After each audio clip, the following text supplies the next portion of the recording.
All right, good evening, ladies and gentlemen. I'm going to call this meeting to order. I want to thank you all for being here tonight. Today is September 19th, 2023. We are here for the purposes of a regularly scheduled board meeting, not to be confused with our board retreat that we had a few hours ago, that concluded a few hours ago anyhow. Going to our opening items, I want to give a strong welcome to our association presidents that are either with us here in person or watching virtually. For Buildings and Grounds, we have President Elio Ocampo. For Child Nutrition, President Tanya Slaughter.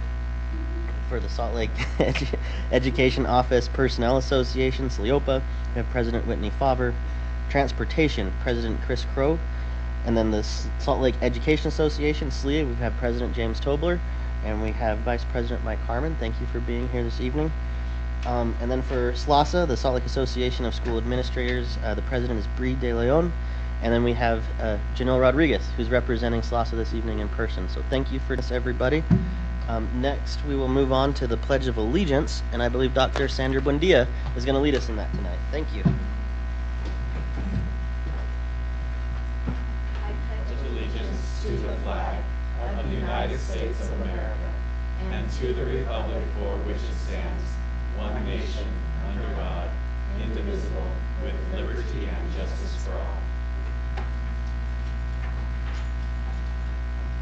Thank you so much for doing that, Dr. Buendia. We really appreciate you. Thank you. And just a couple of other opening items. We have Board Member Anderson and Board Member Bade, who are participating remotely, and Board Member Sika, who isn't able to join us this evening. Consent agenda is up next, and I will entertain a motion regarding the consent agenda. I move that we accept the consent agenda as posted. Second.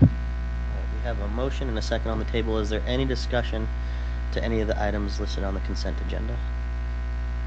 Board Member Jensen. I just had one question, and it related to number 4, the LEA specified licenses and endorsement. I wanted to make sure that I understood. Are we approving that they're going to get an endorsement, or are we recognizing that they are already in the process of earning the endorsement? Can we either let Logan or Nate from Human Resources answer that question? Be happy to provide some clarification on that. The LEA request for license is that we are granting them a LEA specific license in that particular area. Most of the time it's for a teacher who's already endorsed in a particular area, teaching an additional course. There are some people who are working on an alternative license. So they're all educators who are in the process of obtaining a professional license at some point in time, but currently we're sponsoring their licensure to make sure that they're fully endorsed to teach the courses that they're assigned to teach this year. Okay, I assumed that's what it was, but I wanted to make sure that they're already working in the program. That's correct. Okay. And that includes everyone that's working on endorsements?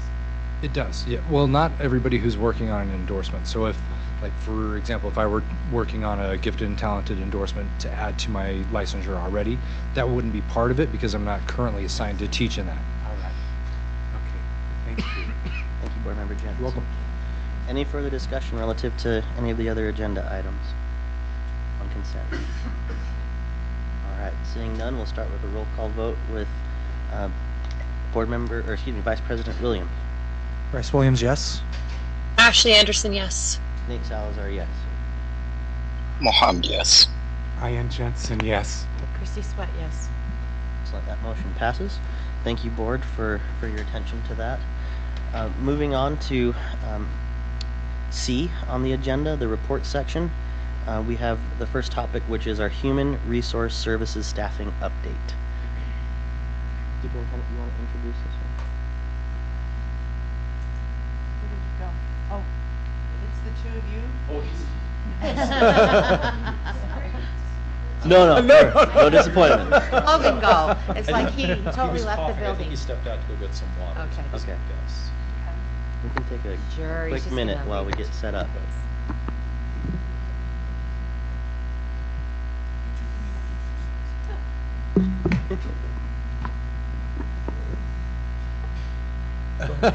Very calm. Breathe, Logan, it's okay. Okay.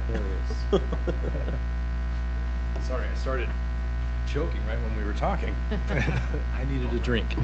So thank you for this opportunity to be here and provide an update on just the human resources activities. We have been very, very busy. So can you pass me the clicker, please? Logan, do you mind if we do introductions real quick Absolutely. for the public if they don't know who your I just team wanted is? to make sure that we were ready to go. So thank you. So I'm Logan Hall. I have brought the experts with me, Ms. Mikkel Birch, who's our director over our certified staff. Classified staff. I do get that wrong literally every single time. Classified staff, and Nathan Elkins, who's our director over certified staff. And they'll be highlighting some things in their particular areas because they're the experts in that particular regard. But I'm going to kick things off. His emails really well. Yes, and I'm sure like Nate, you guys get emails for each other And all both the from time. Texas, isn't that funny? It's fun. Which is really good. So to get things started, I wanted to highlight HR's role in the strategic plan for student achievement, and just highlight what our goals are for the year. And we're focusing in 4 different areas. Number 1, to recruit district staff for our Grow Your Own Educator program. We have a very robust educator program, a Grow Your Own Educator program, which we've handed out hundreds of thousands of dollars of scholarships. I'm very proud of that. We have, Nathan's going to highlight on some of those details later on, but we're continuing those efforts and have so far what is the largest grantee award in the state for Grow Your Own projects. So that's going to continue. We're also working with our CTE department to help encourage and provide opportunities for students to enroll in the teaching as a profession pathway, so that we are making it possible for our own students in Salt Lake City to become teachers when they grow up, because it's a noble profession that we highly recognize is very, very important in our society, and we need good teachers, and they're going to come from the classrooms that we already have right now. We also making sure that we're ensuring consistent application and timely and equitable hiring practices in every single hire that we do. Our current staff is working tirelessly to make sure that we have consistent application of processes, and making sure that we're being fair and equitable in every hire that we bring on board. And also we're working very hard to streamline the hiring process to make it easier on hiring managers and to reduce the amount of time it takes to fill our critical positions. This last year we've made a significant change to the way that we have that we hire in our certified staff with Nathan over certified staff, and have greatly reduced the amount of time it takes to hire a certified teacher.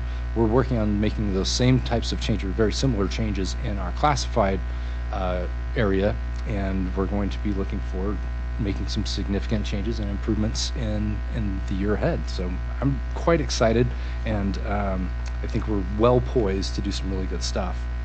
I want to give a overall overview of the district. Currently we have 3,757 employees. That number is only 2 different from the report we gave just a year ago.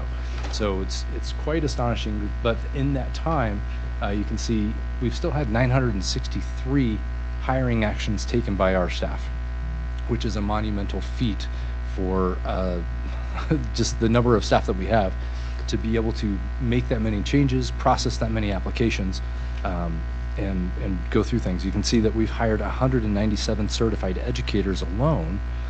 This year has been interesting too, that at this point we've hired 29 administrators. That number didn't change at all. We hired 29 administrators this time last year. We do still have a couple openings that we're working through because we've had some interesting unforeseen events that have taken place that have made some changes, but we're doing really well in just moving forward and making the process as smooth as possible. So excited to say that we've got a lot of good things going on, and we're moving right ahead. So I'm going to turn it over to Nathan to tell us a little bit about our certified stuff. Oh, it's definitely a good thing I have these notes here because I cannot read that. No one can. Okay, so that would have been really difficult for me. And my notes are actually really small, so. But one of the things that I wanted to highlight here in this particular slide, obviously there's the 197 certified hires we've had since March of 2023. Those first couple of bullet points just kind of give you a really nice breakdown of, I think it's nice to know like the educational level that they're coming in. You'll see that quite a number of them actually come in with master's degrees, which is really great, right? I mean, just being able to have the most highly qualified educators we can have in our classrooms is a big deal. And so, having a good chunk of those educators coming in with master's degrees, obviously you see that the 9 doctoral degrees as well, which is really awesome. You see the breakdown there of the elementary and the secondary positions, and I kind of just put in parentheses there for you, that's every certified employee we're talking about. So this number doesn't reflect just classroom teachers. It could be a counselor, it could be like a nurse, for example, would be considered a certified hire as well. So just anyone that needs to have some sort of license to do this job, social worker, for example, they would be more represented in that 36 specialist positions, but certified encompasses a lot more than just your classroom teacher. And then I wanted to let you know how many of the people that we did hire that were actually first year, brand new to the profession teachers in the district. So we hired 38 brand new teachers this year, which is great because I think first year teachers just bring like a fire to the profession. They're excited, and it's great to have them. They bring a different kind of energy sometimes into a school. And so having that addition of 38 brand new first year teachers along with veteran, career status type teachers is great as well. One of the things that Logan highlighted, which I think is really important as part of the strategic plan, is that we really wanted to do a much better job of being efficient with the recommendations to hire as they come in. So that bullet point there that says 74% of certified hires were processed within 4 to 8 hours of receiving a recommendation to hire. I'd like to say I have baseline data on is that good or bad? I don't, because it wasn't something that we were keeping track of until just this past year. But I really challenged our certified team to get better at just processing these things faster. So this number I'm hoping will increase when we do it again next year and go through that heavy hiring season, which starts in about March and goes all the way through about the beginning of August. We'll see we'll have something to compare for next year. But I was really encouraged that we were actually able to process within 48 hours every single recommendation that came in, with most of the stuff intact for us to be able to do it quickly. There were some instances in which we'd get a recommendation to hire and maybe some of the hiring packet would be incomplete, and we were still able to actually process it within 48 hours, which just means we have to go back to the hiring manager and, hey, we still need these things, and we could handle that pretty quickly. So that's our baseline, at least for 1 year. And then as we move forward, that'll be our continual baseline to just get better and better. So we wanted to make sure that we were doing our best to be able to move as quickly as we can when we get recommendations that come in, because we don't want to lose good educators when they get recommended for hire. We get that every district's hiring, they're probably interviewing at multiple places, and so when we get those recommendations in, we want to move on them as quickly as we possibly can.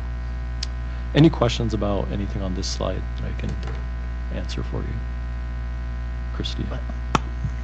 So it's just sort of popped in. Well, okay. This is the feedback that I get from people who apply at our district, is that they'll go through, they'll do is it called what is it called? Applicant tracking. Thank you. They'll put their applications in. And if they get a interview, then, and once the position is filled, there's no feedback back to them as far as, thank you so much for your application, but you're not going to be hired. So that there's a lot of our people that are interested in being a part of our district, but there isn't any kind of follow through back. And I didn't know if that was a standard practice. From what I'm told, other districts do that, but that Salt Lake is notorious for not doing that. Now, whether or not that's true, I just wanted to put that on the table and hear, is that something that we need to work on? Is that something that we just don't do? Or is that a practice? Because that puts a little bit of a sour taste, in people's mouths when they have tried and, to go through. The second part is there feedback that we could provide to them? And I thought, I don't know, could you really provide feedback? But at least maybe a letter of thank you very much for applying, but we are going a different direction, something in that way, shape, or form. Is that okay to ask that question? Sorry. I mean, that's something that comes up, especially during our hiring season. No, that's a really good question, and it's actually really good feedback. So I would encourage, if you have feedback, I appreciate that, Christy, because I'm taking notes, and we want to improve our practices, right? I will say it should be a part of our standard practice that whoever the hiring manager is does reach out to the candidates that either applied and didn't get an interview, or interviewed and then were not selected for the position. The reason why I can say with confidence that is a standard practice is because it's on our hiring checklist. So every hiring manager has a checklist that they go down, and they literally should be checking things off. I did this, I did this. One of the very last things is communicate to all applicants that did not either get interviewed or interviewed and didn't get the position some sort of message. And we have templates in our system that if they don't want to have to, write something out, there is a template they can click, and they can, you have to put in a little bit of information, but it's a template that they can use, and that way every person gets the same message, and it's not, something that is just made up on the spot by that particular person. Is there a circle back from you or from Mikkel or from Logan to make sure that that actually has been done, or is that just too time consuming to do that? I don't personally do that. That's an interesting thing. I haven't thought about that. That's maybe something I could incorporate in my processes. For classified, that might be a little more difficult just because the number is so much greater on the classified side. Right, in classified. I mean, you saw 900 and whatever, Yeah. 197 of them were certified. Yeah. So you do the math, the other, 750-ish are classified. Be a lot, wouldn't it? It really would. I think that Superintendent Grant said earlier in our retreat that we really do want to become the flagship district, of our state, and we want people to work for Salt Lake District. So that impression, that interaction with us is something that I think is so important, of what they're left with. So thank you for being so kind with my question. I appreciate that, because I think that I was a little nervous asking it, but I thought that's something I hear, not a lot, but often enough where I felt like I could raise it. So thank you. That's a great question. I hope you're not nervous to ask any other questions. If they're really difficult, ask Logan. Okay, I'll do that. I will do that. I have a couple. I'll leave those for Okay. him. All right, so Benson? Sorry, Nate. So when I look at this, I think, like you said, it's exciting that we have 38 first year. Do we have our mentoring system that's supporting them? I think that that's a really valuable part of it, so that they feel like they are getting the support that they need. But then when I also look at, it says 141 of the hires have at least 3 years of experience. Well, that means if you subtract that from the 197, that there's 56 that have even under 3 years. So I think in some instances it's nice for those individuals to have some mentoring, especially for those that are new to the district and, trying to navigate how we do things in the Salt Lake City School District. So I'll to answer your question, I'm gonna jump 2 slides ahead because this slide will actually answer that. No, this is fine. Let's talk about it, right? Because it's a great question, and then we can come back to the one right before this. So every certified employee that gets hired in the district, they're new to the district, not necessarily new to the profession, but just new to the district. They're considered provisional for 3 years. And if you're provisional during that time, you get a mentor. So I guess to answer part of that question, you do get a mentor usually within your building. Now, if you're assigned at the district office, that might be a little bit different, but you will get a mentor assigned to you. But what's great about this particular slide, you'll see there about midway through it says peer assistance and review. So what we call the PAR program. The PAR program is specifically designed for first-year teachers that are not just necessarily just brand new to the district, but brand new to the profession, period. This is their, right out of college, or maybe it's a career change and you were something before and now you wanted to become a teacher. You get a peer and assistance review coach. And they are career status teachers in our district. They are phenomenal teachers that have shown historically that they've done a great job being a teacher in our district. We currently have 5 PAR coaches. And we take those 5 PAR coaches and we assign all the first year teachers.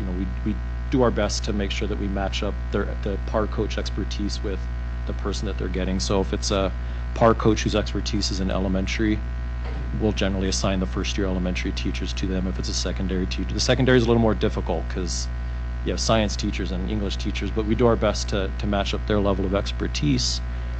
And then they have this coach that works with them all year long as a first year teacher.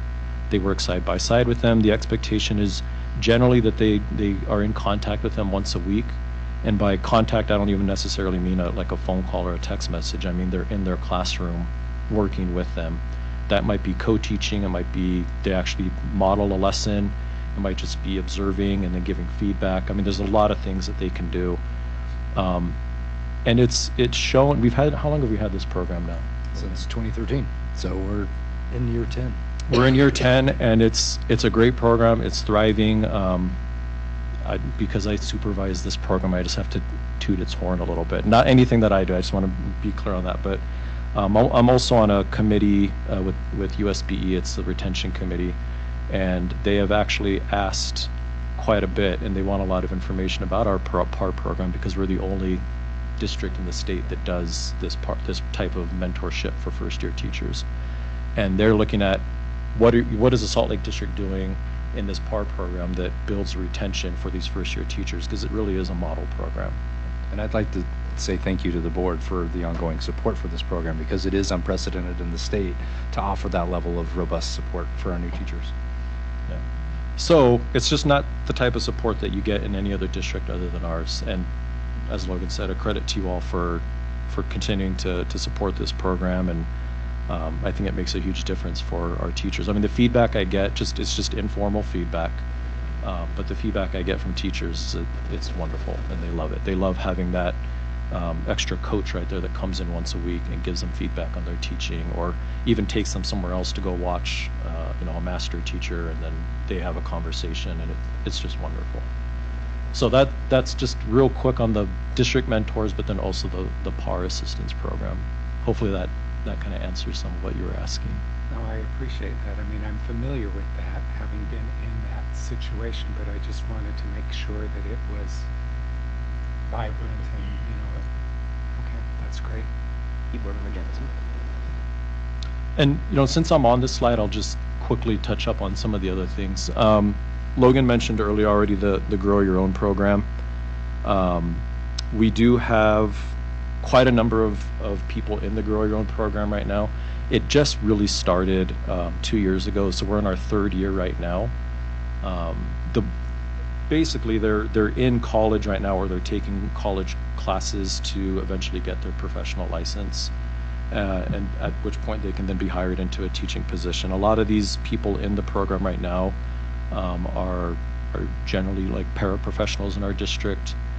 We have some people in some other different positions, but a majority of them are parapros, which is great because they're in the classroom, they're in schools helping out, they're getting that experience, maybe not as a teacher, but experience in the schools, getting familiar with how things work, and then eventually they can be hired once they finish their programming into a teaching position. We've currently had 5 teachers. We have 5 teachers right now that were in the Grow Your Own program that are now teachers in our district. We also have 9 counselors that were in the Grow Your Own program that are now counselors in our district. And then some of the other things on there, the TRS program, which is a program that provides scholarship funds for people that want to become teachers. We've had 3 participants that were in the TRS program that are now also currently teachers in our district. And these programs are pretty new, so we're just starting to slowly see the turnover, and the hope is that they continue to want to work in the Salt Lake District. I mean, that's ultimately what we're trying to get them to do. A lot of the ones that currently are in our district were also products of the Salt Lake District. So it's great to see that not only are they wanting to come back, but they were students that want to come back and work with our population, which is just phenomenal. So, all right, I'm gonna go back just one now, and I'll just briefly touch up on this slide. I just wanted to give you a breakdown of all the different positions that that you approve whenever you go through that consent agenda, right? And So this is a breakdown of the elementary, secondary, and then district level positions. Forgive my use of the word other in some cases. It just, sometimes you get these one-off sort of special positions. I just didn't break those out. But you can kind of see, that there is a pretty even range across the board of the different positions needed from this last school year. One thing I will highlight that I think is important, and it has been a critical need for us in this district, is special education. You'll notice that at the elementary level, I'm gonna have to look at my own here because I can't.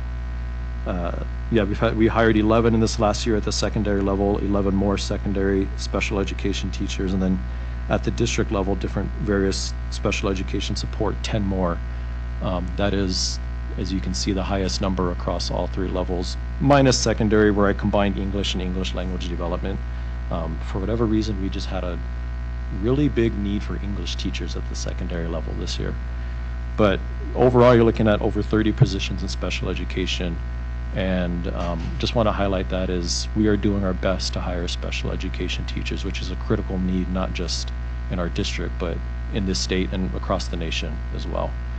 So we've done a pretty great job of hiring them, and we are continuing to do our best to hire special education teachers.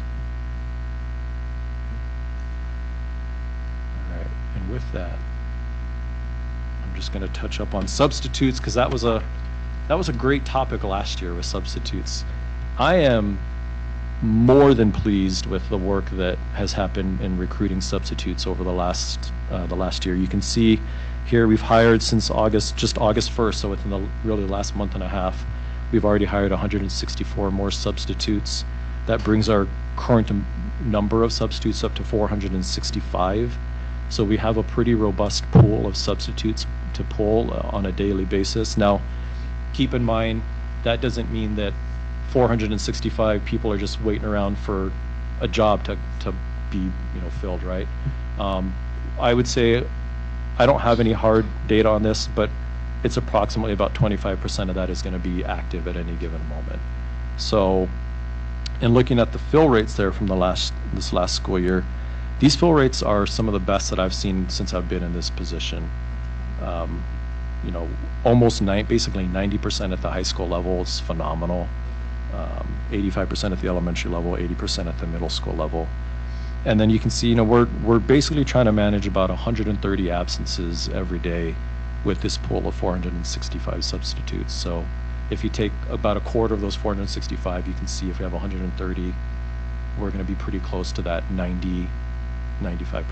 In fact, this year we've actually been pretty close to about 95% fill rates for our substitutes, which is fantastic. I told him I would, so I'm just going to do this. I just have to shout out to George O'Connor, who is in our HR department. He is the one that is responsible for processing every single substitute we hire, and he does a wonderful job with them. So I just wanted to mention him by name as someone who's worked really hard to get our substitute pool so that we have subs available when absences come in.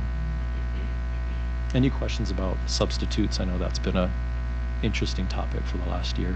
But. Good question. How close does this get us to like an adequate coverage? Because I know at times it's been difficult to find subs, and teachers or administrators are doing kind of double duty, in some situations. Has this kind of closed some of those gaps? It's definitely closed. I mean, especially if you're looking at our roughest point, I think was that 2021, 22, or 2021, about October to like January of that school year, our fill rates were down to. I wonder why. I mean, COVID may have had something to say about that. But we were down to about 30 at any given point, 30% fill rate. At the highest during that 3 or 4 month period, we'd be happy if we saw a 50% fill rate. So to see the fill rates over this past school year be on average, anywhere from 80 to 90% is terrific, right? Now, the flip side of that is that means somewhere you've got 10 to 15% of your classrooms that are not being filled, right? And that's always going to be a frustration. That's always going to be a struggle. As you can see, we have the pool of subs to do it, number-wise, right? There's 465 available. but we can't force them to take positions when positions open up. So we can just do our best to continue to recruit more and hire more, and hope we, just keep moving that fill rate up. But to answer your question, Nate, I don't know that we'll ever see a day where we're always hitting 100%. Sure. We've been fortunate to be able to work with, and a shout out to James and Mike, who are here from SLCSD, where we've got some things in the written agreement that allow us to be able to work with classroom teachers to help fill those classrooms when there isn't coverage. Sometimes it means we may have to pull additional staff into that classroom, and that's obviously not the ideal, but there are contingency plans in place so that we don't have classrooms with students that aren't supervised. I think getting close to 80% and certainly above in most of those educational settings is really important. So thank you for your efforts. Yeah, I'd like to add to that just that there are always going to be positions that are unfilled, and so to answer whether it's adequate or not, we're getting by really well right now. Historically, school districts often shoot for a 70% fill rate. Nathan and I have even taken calls from different vendors saying, hey, we'd love to sell you a substitute fill program, and then they ask what our fill rates are, and we say, well, we're in the mid 80s a lot of the time, and they're like, really? How do you do it? And they're more interested in learning how we're doing things so that they can improve their business, because they can't provide that kind of service. They would be shooting for a 70% rate. I think Board Member Sweat and then Board Member Jensen. Did Brian? I can't remember who had Go ahead. first. Okay. I'll go after you. Can you just help me understand the 465 substitute teachers? Can they also be substitute teachers in another district? Yeah, that's what I thought. So, to me, when we hear 465, I mean, that sounds great, but I think a lot of times the reason that they're not taking the call is they've already accepted something in another district. So, I guess what I'm getting at is we may need more than 465. I mean, I think that sounds good, but I know that when I was trying to find substitutes, sometimes it was really challenging. And I get one thing that I didn't point out, but is good to know. I do actually have the data on this. It's not represented here. When our absences are put in ahead of time, the fill rate on those is very high. When it's the ones that are difficult to fill are, and I get it, you wake up, you're sick, you're not going to come to work, right? And so when you're putting in a substitute request, within an hour that school starts or something, that's where we're really, that's a pain point for us, because to your point, people at that point have probably already accepted a job somewhere else, and it's just not going to get filled. The fill rate on those requests is very low.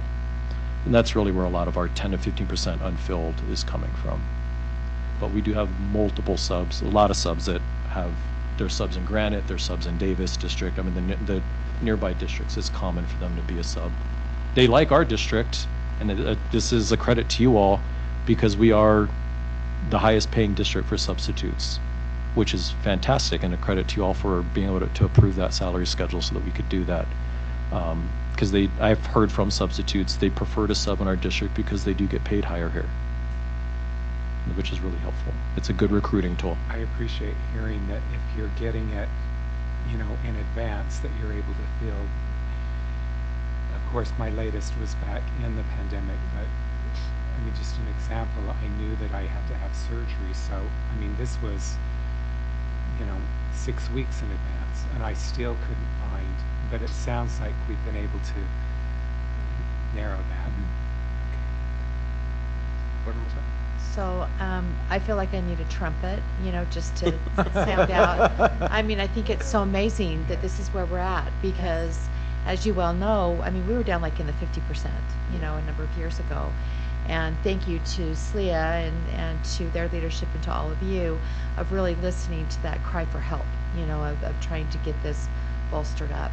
I actually, the only thing that I usually hear about are just the long-term subs and the consistency of having the same person in the classroom.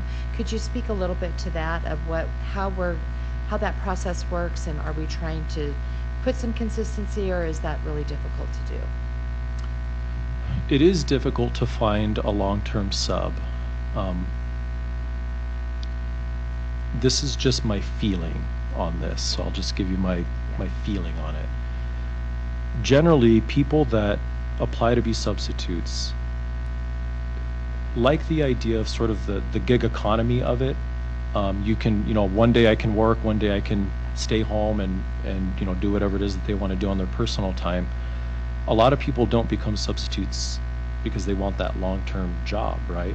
And so every time we hire a substitute, we do ask them, are you interested in also being a long-term sub? With those that say yes, we then add them to a list of what we call the long-term, the technical term of the long-term sub list, right? And whenever we have a long-term need come up, we provide the principals with that list, and then we are able to hopefully find someone off that list. But I'll be honest with you, the list is small. It's not a lot of people that say they want to be long-term subs. And I think it really is because they're doing this job as sort of a part-time thing that they don't want to give that commitment to have to be there for every day for maybe 3 months or whatever the assignment is going to be. So that's just my feeling on that, but that's the process we use just to identify who's willing to do it, and we really try to make sure that every time we do, it's someone that has a license. We want to make sure that if you're going to be on a long-term assignment, that you've got a certification to actually be providing that type of instruction on a long-term basis. That makes total sense to me. So I guess, Superintendent, that maybe that next level that we think about is how do we attract long-term subs? Mhm. Maybe they are on a different, pay scale, or maybe they have something that we can offer, that's a little bit more attractive. I appreciate that you pay attention to the certification, because I think that's interesting. But it would be also interesting to know, like, what is the average of that? What's the percentage of long-term subs that we have to have, which might help us be able to identify, do we need to do something a little bit different? I mean, this pool is amazing. I agree there are probably multiple school districts, but I say keep moving forward and doing whatever we're doing and increase it, as much as you possibly can over the years. But that's, thank you for that information. That's really appreciated. So we did make a change to the long-term sub rate this last year to make it so that the increase to their compensation happens at an earlier rate. So before, it's actually half as long that they have to be in an assignment before they get a higher pay rate. So that's helped a lot with the recruitment this last year, but also having the certified staff is a big challenge, because most people with certification are going to get a full-time job as a licensed educator. So just an added challenge. Thank you. Board Member Anderson? Yes, I wanted to mention that the former board president, Melissa Ford, used to talk about her wish that board members could be in the sub pool to build our connections with what's happening in the district. And I'm wondering if you can talk about whether that's a common practice or if there are reasons why it's not an option, such as many of us wouldn't commonly have a license. And if it's not an option, what could we as board members do to be helpful in building the pool of subs, specifically in areas where we hear about a need like special education? I could easily start by saying, please go to our district website, slcschools.gov, and click on jobs and apply, and encourage all of your friends to do the same. That's the easy answer. What would you add to that, Nathan? Well, I don't know if anyone here has a desire to be a substitute. So, I mean, yeah, to Logan's point, SLC schools, you can go and apply. I think that I think this applies generally to teaching, what I'm about to say. I think we can be our best promoters of this profession, but we can also sometimes be the worst promoters of this profession in the way that we speak about what we do. I loved being a classroom teacher. Absolutely loved it. There's days that I wake up and think, why am I doing HR? Not that I want to leave. But man, like, there's days, my gosh, I would love to be teaching poetry right now. I loved teaching poetry to 8th graders. Said no one ever, right? But me, this guy does. I loved teaching poetry to 8th graders. And I think the more that we can just communicate that out and be really proactive about this profession, whether that's as a substitute teacher or as a gen ed teacher. I think we can always do a better job of just promoting our profession in general. So as you run into people, as you talk to people, I think we've got to just say it's a great job. I love working in education, and I love working with kids. Okay, now that aside, I think little things that we can do logistically, such as we increase the pay rate for subs. That's a huge bonus. The fact that we changed the 40 days to 20 days to receive the long-term pay, huge bonus. And that was also even just to be competitive because other districts were doing that. So I think some of them might even be a little bit shorter. It might be 15 or 10 days. The more that we can look at that and just be comparative and try to be competitive with our neighboring districts will continue to help so that we can continue to recruit substitutes. I don't know what the answer would be in terms of the certification piece. I think that's going to be difficult regardless. But Ashley, to answer your question, promote it as much as you can, and I'll continue to do one of the things I will admit that I don't do very well is recruitment. And so that's something that I know has been on the mind of all of our certified staff in HR. How can we recruit better? And so that's something that I think we can explore a little bit more. Thank you. I just need to make sure, though, my understanding was a board member cannot be an employee of the Salt Lake District, of the district that they're representing. So I guess when I hear go and apply, am I now becoming an employee, or is that treated differently? Do you see what I'm saying? I apologize for that. Yeah, no, you're right. That would create a conflict of interest in that regard, but there's nothing stopping you from being a substitute in another district and encouraging your board member comrades in other districts to work for us. They come work for you. Mm-hmm. That's right. That's why I say just get that narrative out there. Really, I mean, we can be the best promoters of our profession. So, Absolutely. Thank you, Board Member Anderson. and with that, I'll pass the baton, as it were, over to Mikkel, and she's going to talk about some classified stuff. So on the classified side, we love our classified employees. They provide all of that wonderful structure so that the buildings are ready for the teachers to teach in, and the lunchrooms are ready to receive the children so they can have a productive and satisfying lunch, and that our grounds are beautiful, and all of that structure to help our teachers and our administrators focus on the kids. And so, to give you a snapshot of the contract staff that we've hired since July 1, 2023, I've created a list here. The classified hiring season is all year round. We are constantly hiring people to work on our classified teams. We kind of have a little bit of a churn in that employee group, and so we're really hiring all the time, whereas teachers, although we have hired those all year round, there's a big push in about March, and we get them in place before the next school year. But classified employees, we're hiring them all year round, so this is just a little snapshot since July 1st, 2023. We do have a big push starting in July to get all of those classified employees into our schools ready to start at the beginning of the school year. So this shows you the contract staff hired. And then the next slide is a breakdown of our hourly staff that we've hired since July 1 of 2023. You saw that 963 number, so throughout the year we'll hire around 700 employees on our classified side, but this is our hourly classified staff that we've hired since July 1 of this year. Again, because we know we have great needs in our special education classrooms, you can see on the student support column we have over 80 paraprofessionals in our special education classrooms and supporting our special education students. So the first column is student support, then we go to auxiliary services, and then a miscellaneous category, collecting up all of those employees that we've hired since July 1 on our hourly classified staff. Any questions before moving on? Could I ask a question? Absolutely. Sorry, can I raise my hand? And Of course. Thank you. So I appreciate being able to read through the student support piece, Mikhail, could you talk about the positions? What positions do we still have open? How many do we still have open in SPED?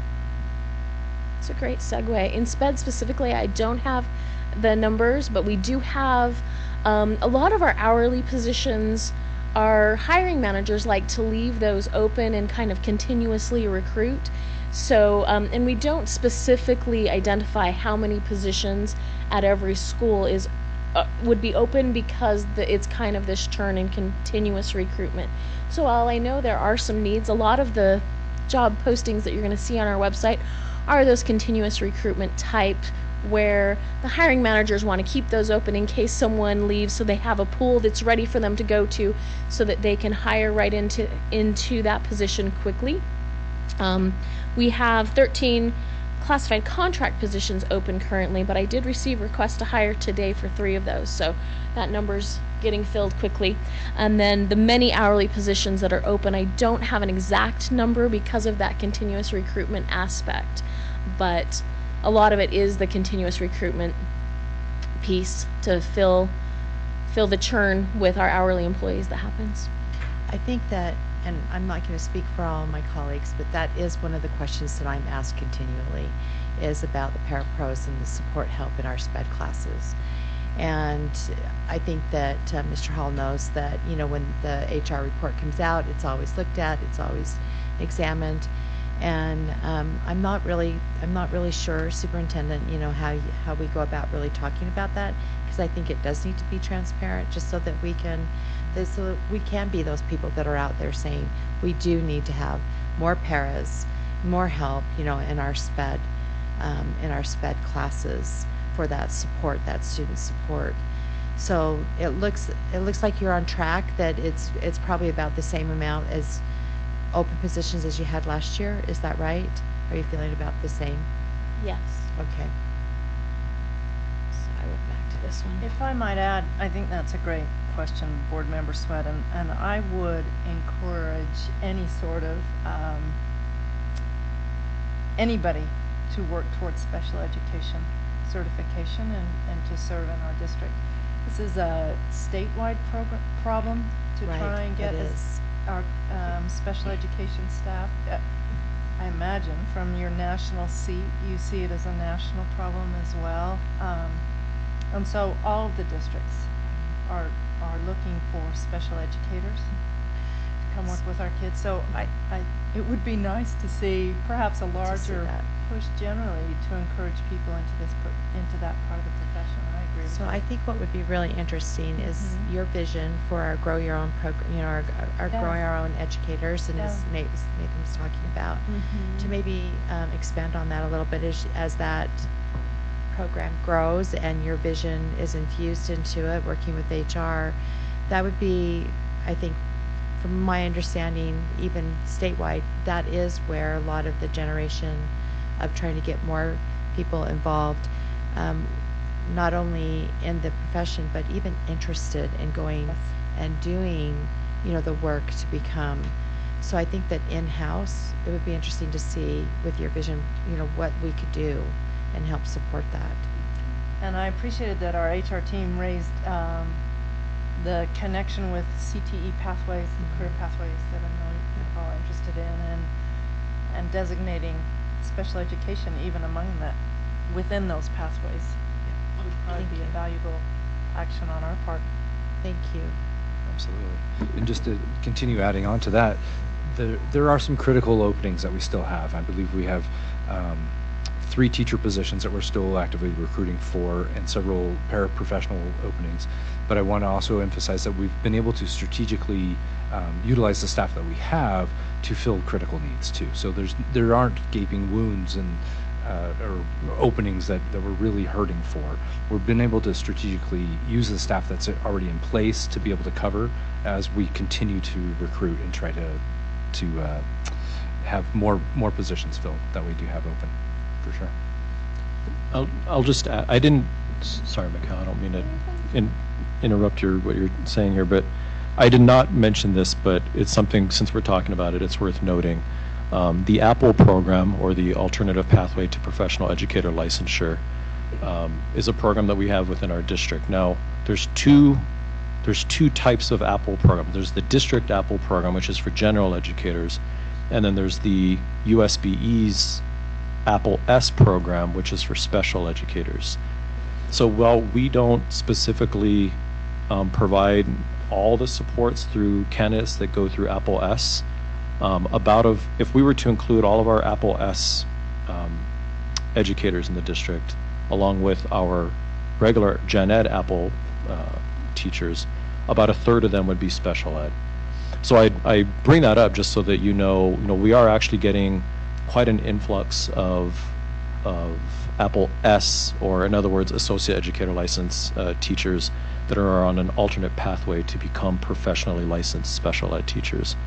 I would say anytime I get a question about the Apple program, it's almost always about wanting to get in the special education route, which pains me because I can't personally help them. I can show them the direction, here's how you apply and stuff, but the district doesn't have their own Apple program. That's all run through the state board, but I get a lot. And so it's encouraging to me just to see that there's a lot of interest for educators coming into the profession, that as an alternate pathway, they're getting into special education, which is really great to see. And to be clear, we do help them get into the program. We do. And help them through.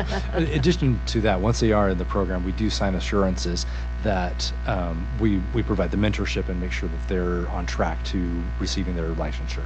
So it's quite a bit of work, but well worth it.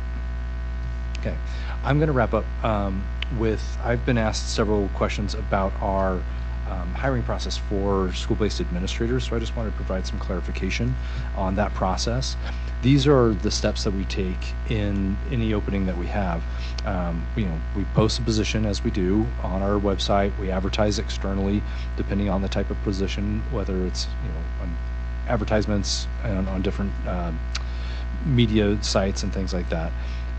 The area director themselves creates a interview committee that's at the school, and it has to include certain members. We then have interviews held at the school. The top candidates from those interviews are then recommended for final interviews with the superintendent, myself, and Dr. Taylor. And after that selected candidate, whoever's the top candidate, is offered a conditional offer of employment. And then, as you do every 2 weeks at board meetings, the board approves the HRS board report. That's the recommendation for which contract hires that we have gone into conditional contract what am I trying to say? Agreements with, that we've just engaged in an employment contract with them. I wanted to share also, this is the top of every employment contract that we have. The language here says that you have been approved for recommendation to the Board of Education for employment in a contract position with the Salt Lake City School District. On behalf of SLCSD, I am pleased to offer you the following position subject to board approval, which means that when I'm calling somebody to offer them a job, I'm engaging in that contract, but that contract isn't final until you as the board make that final decision on your consent agenda with the HRS board report. So that's the basic process, and with that, I want to see if you have any other questions for us that we can answer, and if other questions come up later, that's okay too. Board members, what? Shocker. No, sorry. You give me that look every time. I know. Gosh. So I think that a number of years ago, when Dr. Garcia, was over our HR department, one of the things that we talked about Superintendent Grant was really paying attention to who we were hiring.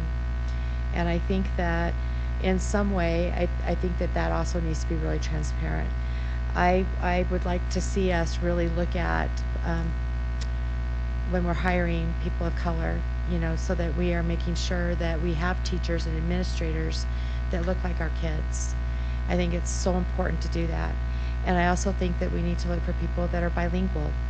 And that was something that we just talked about openly, in our board meetings. And being able to give our HR director the ability to travel, and to go to other states and to look for specific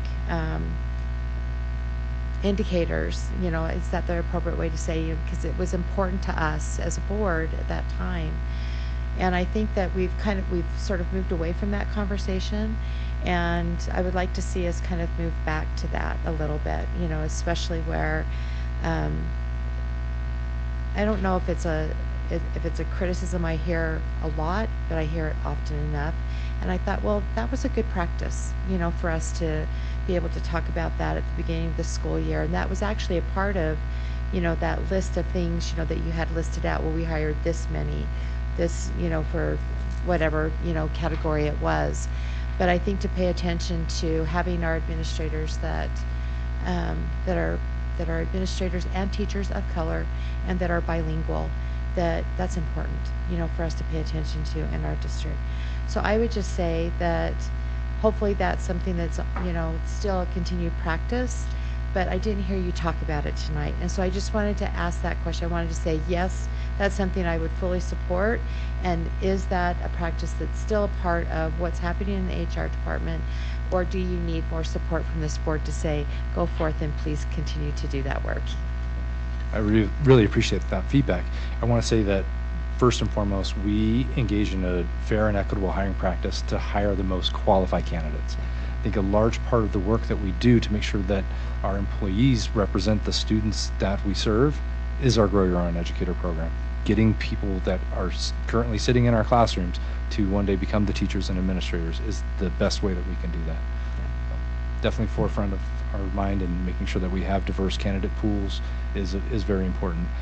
We're very lucky that we just hired a new staff member on our staff to replace somebody who had been here for a very long time. But I'm very glad that she has extensive recruitment experience, at high-level recruitment experience. So she's going to be able to help us in that area. But we already are using inclusive practices in our hiring language, the way that we do job postings and where we're advertising jobs. We're very conscious about how we bill a job and be able to say this is what the job posting is, including inclusive language, to be able to recruit people of all walks of life and all diversities. And of course, I think that's so important. Obviously, we want the most highly qualified person, in the classroom. Absolutely. Or at the school. There's no doubt about that. So I think that it would just be great for us to continue to talk about that in a really transparent way, because we all support that, in whatever shape we can. So thank you. I appreciate that. Thank you. Board Member Sweat. Sorry to throw a little shade. Board Member Bade and then Board Member Jensen. Hello, everyone. This is really such an important topic, especially when it comes to the hiring of people of color, especially, into our own district. I personally, extended an offer just like to so many people to apply into our own school district. And it is really shocking. One of the things that always shocks me is the fact that they say they do not feel like they belong in a district for them to even apply, in a district. And, we need to figure out how we can correct that culture, and also making sure that the black and brown students and, applicants and so, that they understand that we do have a culture that will honor them, a culture that will protect their rights, a culture that will make them feel valued.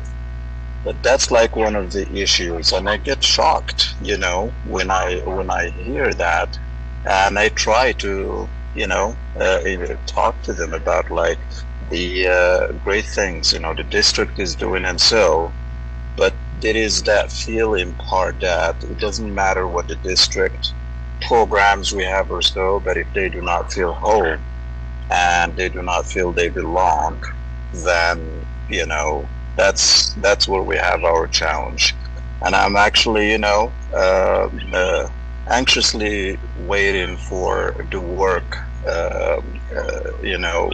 along the way, because now we have Dr. Grant, who has a national, experience, with the U.S. Department of Education.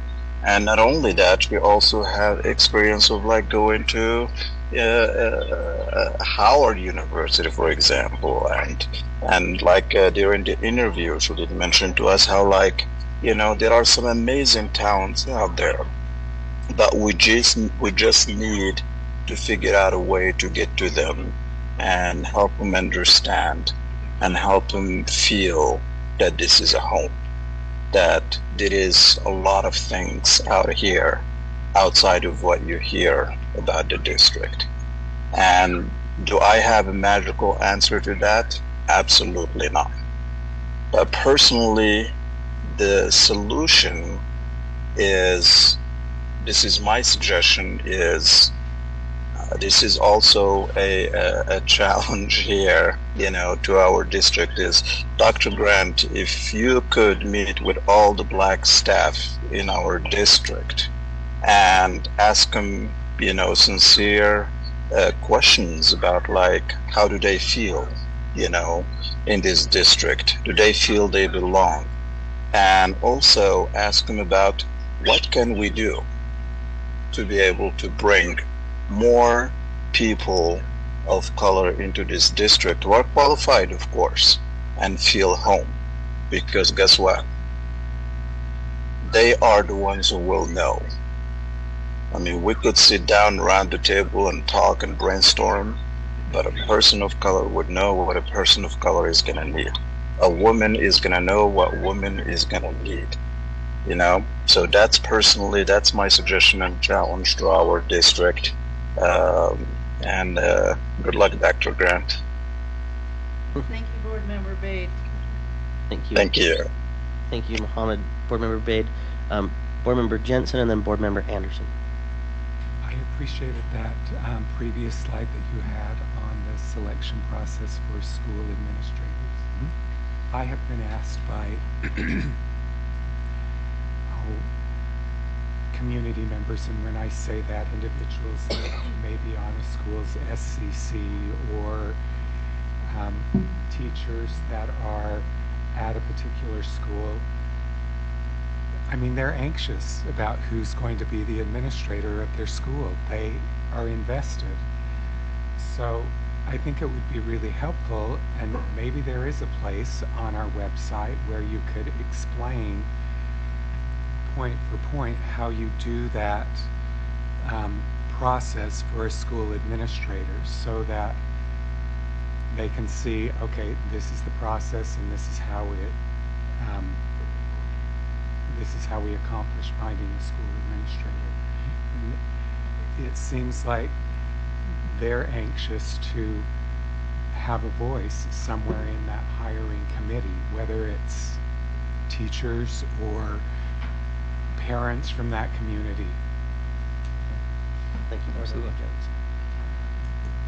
Board Member Anderson. Like Brian just shared, I've heard some feedback from the community about the ongoing changes to admin placements as compared to the strict timelines for faculty in the written agreement. And I heard this specifically from Open Classroom, as they had a principal change on the first day of school, but also at West, which was part of some changing placements. And I understand that this timeline was a little bit of an anomaly, but that addressing it moving forward with clarity, I don't know if that's on the website like Brian suggested or what your thoughts are, but that would help our school teams feel like they have strong leadership, which is important. But I also wanted to add what I've shared to staff in the past, that some of our neighboring districts share their new hires in ways beyond what we do, which is agree to a consent memo. And I'd like to see some of our meetings highlight the accolades of our new hires and really welcome them to the team of the district. And I think that could be extended, as adjacent districts have done, to social media, which is how a lot of the public interacts with our news. And the example would be our auxiliary services director has a lot of city government experience, which I think is really exciting in terms of how he would manage facilities. And that's something the public hasn't had a chance to hear. So I would just invite ways for HR to share with us regularly some of the exciting things about our staff, and also to address that concern about admin changes. Thank you. Thank you, Board Member Anderson. Are there any other questions or thoughts, comments from the board at this time? Superintendent, anything you wanted to leave us with? A shout out to our new Director of Auxiliary Services, Isaac Gassel. He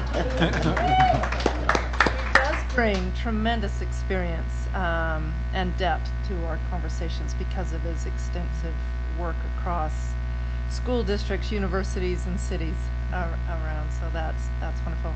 I also want to point out that the good news that our HR team just shared. I know that in speaking with the principals in the last few weeks, or the early weeks when I began, they without doubt were grateful for the quick turnaround that they're getting on positions and the hiring, particularly for certified staff. And I know the HR team has worked very hard to get that done. And classified staff, which is a heavier lift with the numbers and the amount of turnover in those positions. So just want to compliment them on the work and the continued effort to do what you're talking about in terms of the processes and the clarity around how that is done, and trying to reach those higher goals for our district. They really are on it and are working on those pieces, and I appreciate that they're headed in that direction, and it shows in the confidence they've gained across our schools. So thank you. Thank you very much. Board Member Bate, is your hand up for a comment, or is it just still up from when you raised it last? I forgot my hand. I wondered why my hand was so tired. My arm was so... Thank you, Board Sorry, Member Bate. Thank you, Superintendent. Thank you, HR team. Logan, awesome work. I Really appreciate you coming today. And support. Sweet Thank deal. you. Thank you. Well, my goodness, Superintendent Board, I think the best part about these accolades for our new Executive Director of Auxiliary Services is quite timely, Yes. because I believe he's presenting to us next.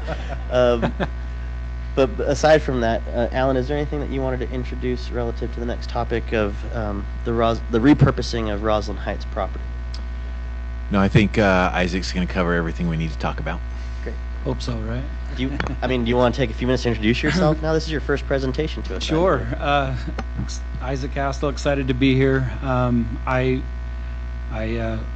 for the last 12 years have been in city government. Before that, universities and a county government. So if I refer to you as commissioner or city council member, I apologize. I'll get the board member down here pretty quick.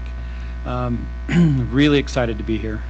It's been a very short 2 months, drinking from a fire hose, but it's been exhilarating to be here, to meet my team, to work with the other administrators at the district, and I'm excited for the opportunities that are ahead of us.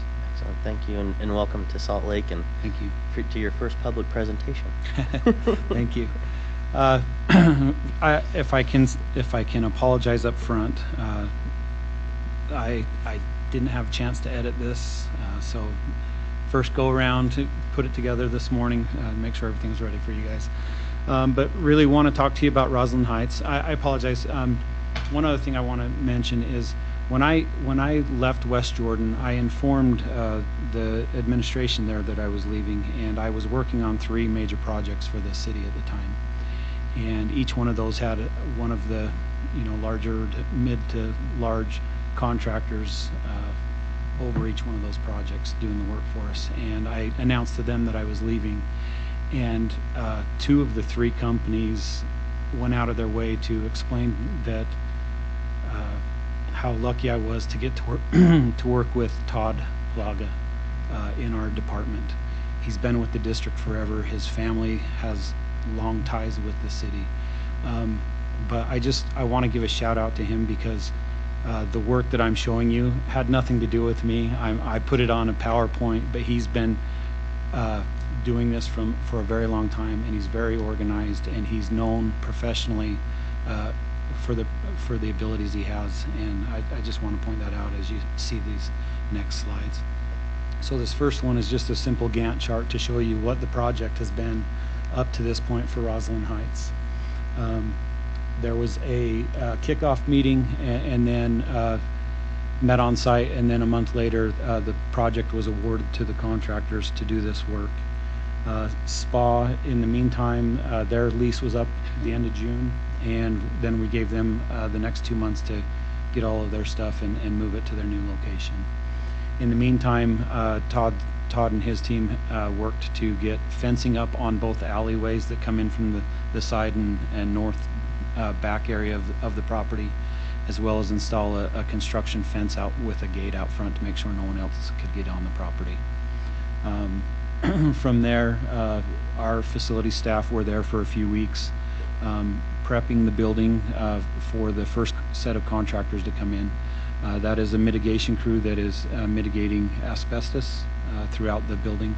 That's in the tile. It's also in the grout and the other barriers around the windows and things like that. So they actually started work on Monday, yesterday. They have a 60-day period to get that work done. So for the next 60 days, they'll be working on the asbestos. In the meantime, Todd and his team again have coordinated. We've got security cameras that are being installed on the exterior of the building. They're remote systems that will be able to monitor the property. If we see somebody, the lights start flashing, and then that communicates with our security group, and they can respond and address those issues. As soon as the asbestos is done, we have a small window of about 2 weeks that we will be coordinating with Rocky Mountain Power and some of the other utilities to remove large items, including the transformer that's on site that powers the building currently. And then when that's done, the second contractor will start right at the beginning of December, and they have a 75-day time frame to demolish the building and prep the ground for the final phase of the demolition. When this project's done, the property will be flat with a small retaining area in the middle. We're making sure that the sides aren't too steep, so if for some reason somebody did get in there, it's not too steep that they're going to fall in. But that's basically the end of the project at that point for this first phase of the Roslyn Heights property. This next is obviously things that you guys have seen before. These are the feasibility studies for Highland High School. I bring this up because I want to mention that there is a need for this property for potential choices that you guys will be making here in the next few years for the properties. But on the feasibility studies, basically, if it's decided that a new school is appropriate at Highland High School, there's two options. There's three options. The first is to build something on the north side of the property, leave the building in place that's currently there until that's done, and then demolish to allow school to still happen. Then the second option is to have a school on the south side of the property, leave the school in place until it's completed and then demolish.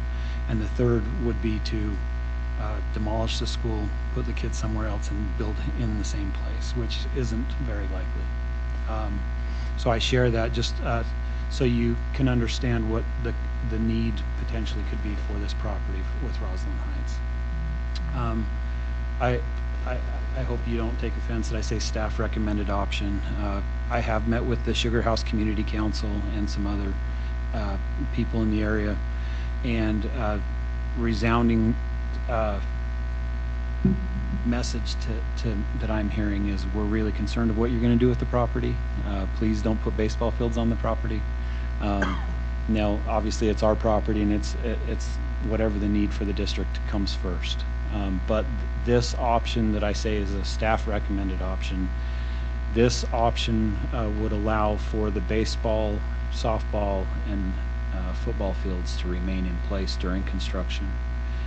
If you're not aware, this building cycle can be anywhere from 5 to 7 years, depending on the schedule we give. And by doing that could, if we don't have a location for those students to play the other sports, that the fields would be lost.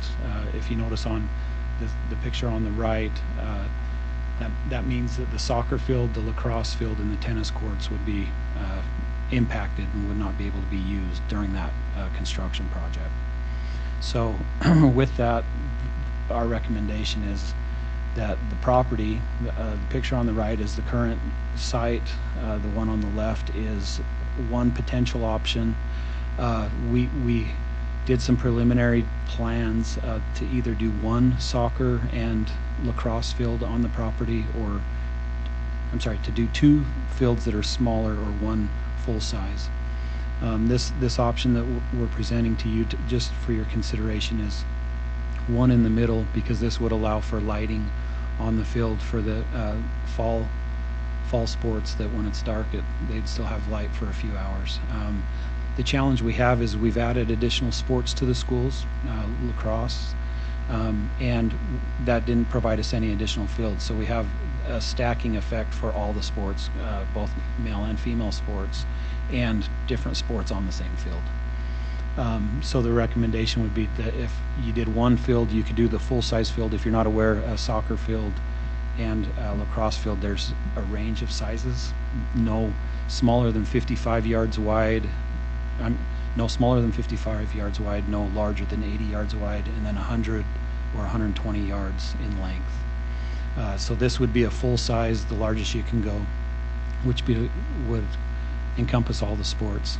It also allows for tennis, and then also a changing facility with bathrooms for students that are there to attend, along with parking, so we're not affecting the community. Any questions at this point? Board Member Sweat.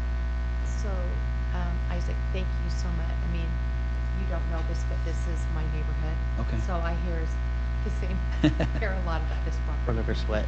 Right Hey, Christy. now, You're pulling the mic oh, down. sorry. Right now, so I'm just trying to orient myself. There's a playground that is on the property. Would that stay in place? That one is being removed and being relocated, but on this Okay. plan, just to the top left of the parking lot, Okay. the black one is a pavilion, and the little Right. brown square next to that is a playground. Is going to be the playground. Okay. I think that's probably one of the big, it's so interesting. Yeah. You know, there's a lot of ownership around that because, as you know, I mean, if the board looks at this, that property is unusual. It's surrounded by homes. It is.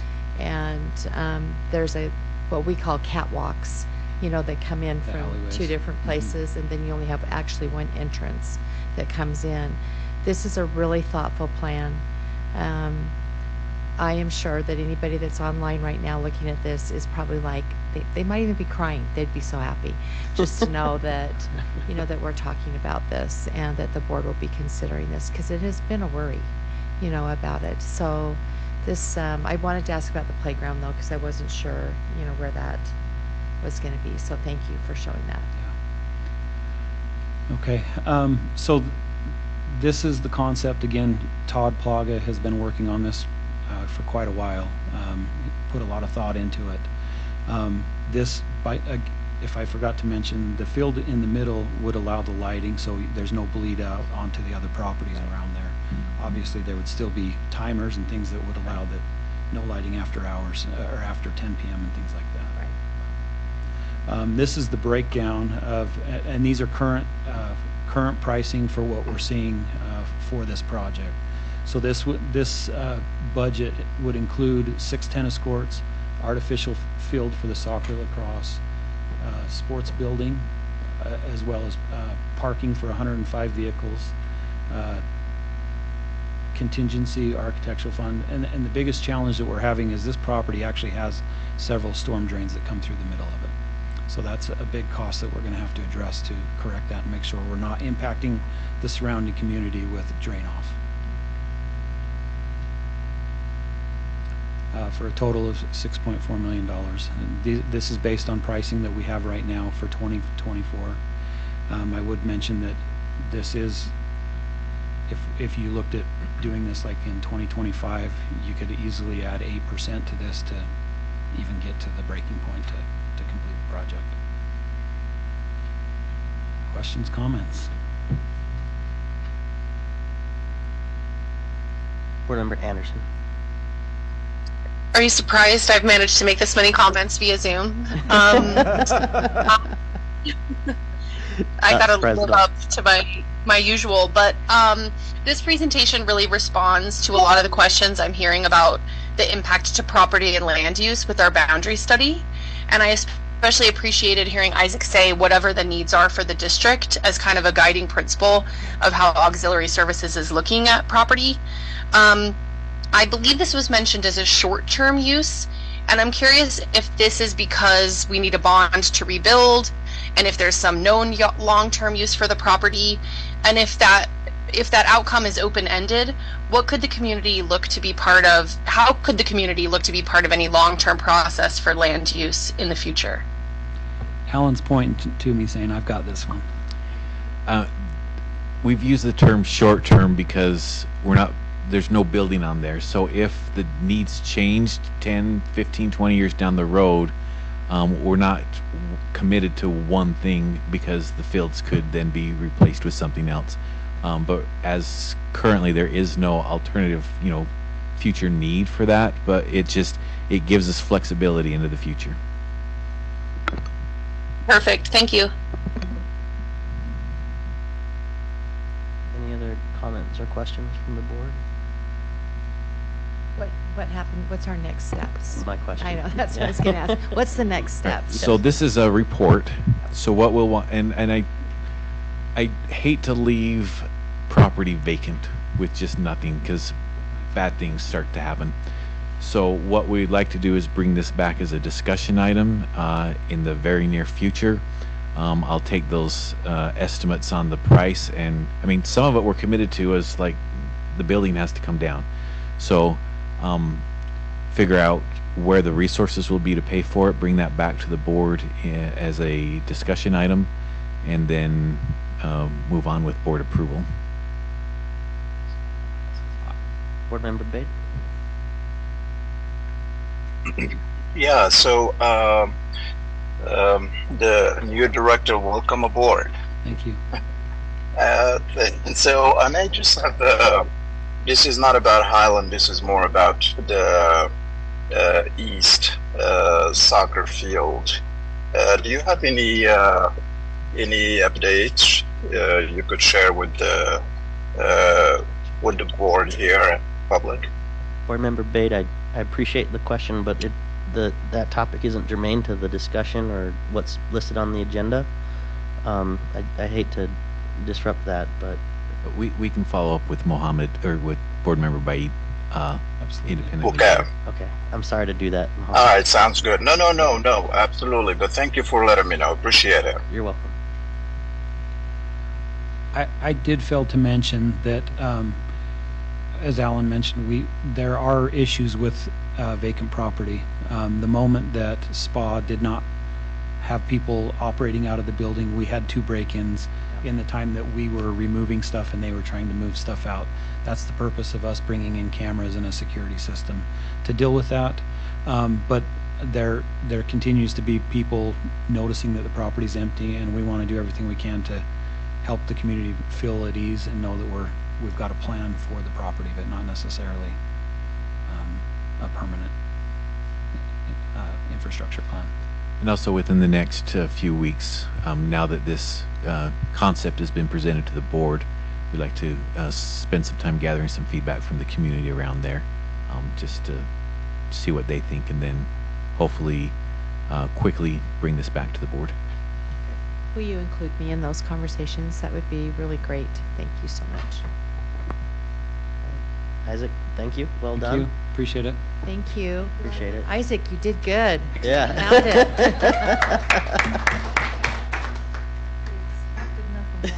That's right.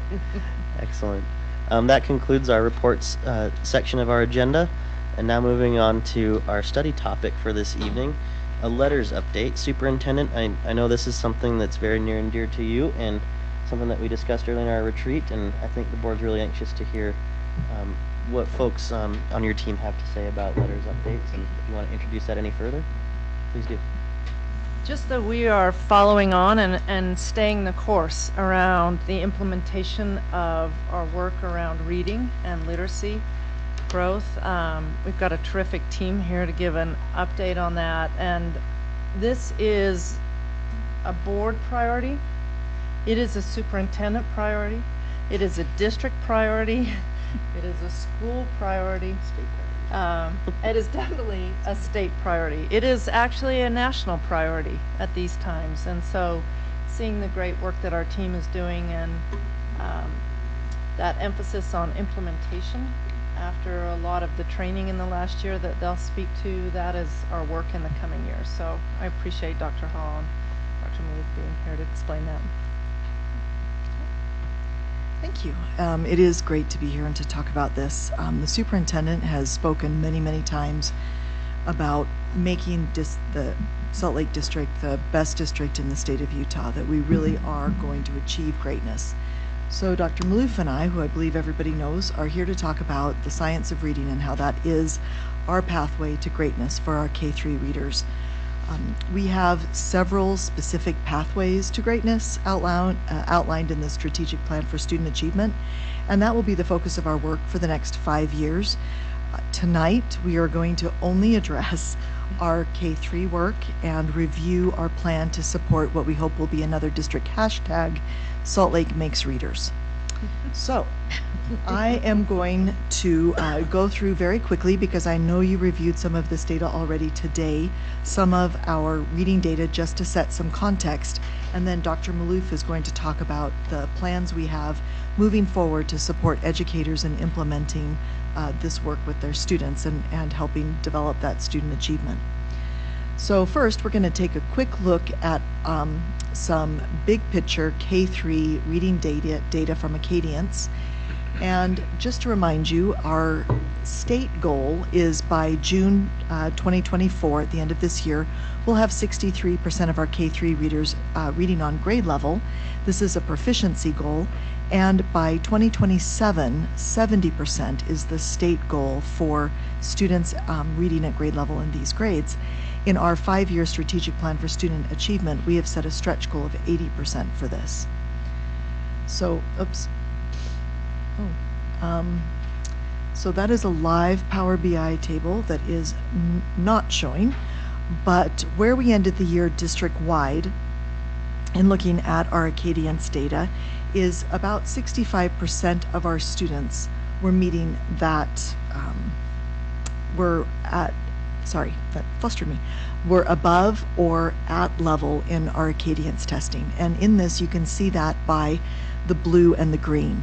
I flipped you right to our Title I, our 17 Title I schools. This is a new filter that we're using to enable us to see how our Title I schools and non-Title I schools are doing in meeting these goals, and so that we can better target some of the supports to them. For our Title I schools, right now, we have about 51% over all of our students who are meeting that goal. And I'd like you to specifically look at that number I've circled in blue at the end of 2023, which is 30%. That is an average for our Title I schools. That number is going to come up later. There might be a quiz. You can write it down if you want to. These are our non-Title I schools. As we know, many of our students in our non-Title I schools come in with fluent English skills and some literacy background. They enter and end at about 59% for the 2022-23 school year in terms of proficiency. When we look at growth district-wide, this Acadians Pathways of Progress, which we look at in the with 5 different levels, so significantly above, well above, above, and typical growth. We have about 2/3 of our students who are making growth or more than their growth. In our Title I schools, that's about 61%, and in our non-Title I schools, that's about 70%.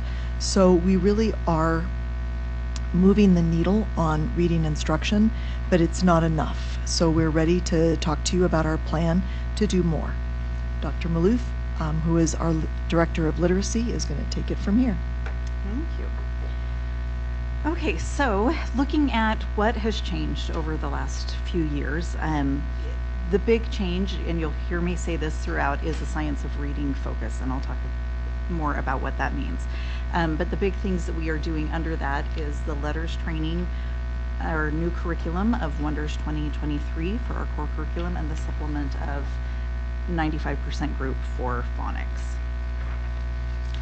So an update on where what we have done so far with letters training. So just a reminder, letters stands for Language Essentials for Teachers of Reading and Spelling.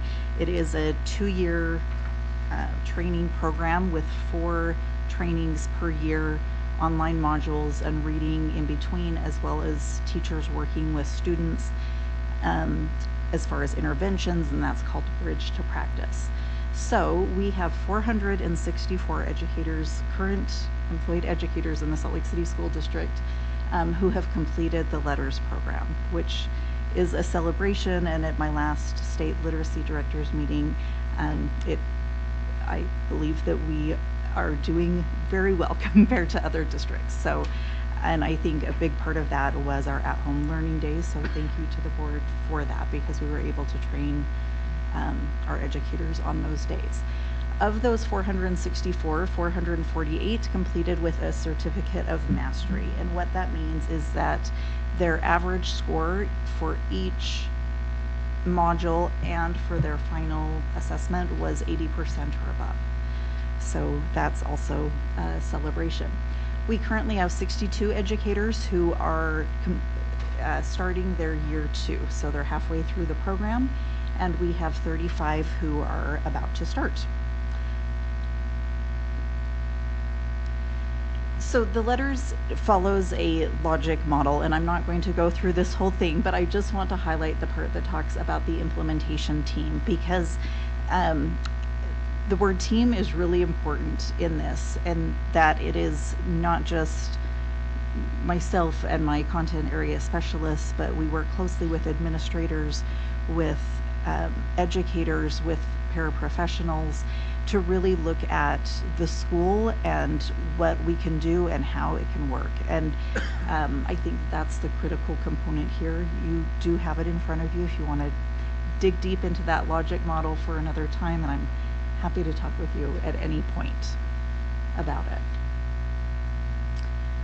So letters, we have short-term outcomes, and we have intermediate also and long-term, but right now in the short term, the intention is to increase educator knowledge and pedagogy in the content areas so that they can use what they learn with any program. So that was not a determining factor in the program that we chose. We just chose a program that was aligned with the science of reading, which letters is underneath.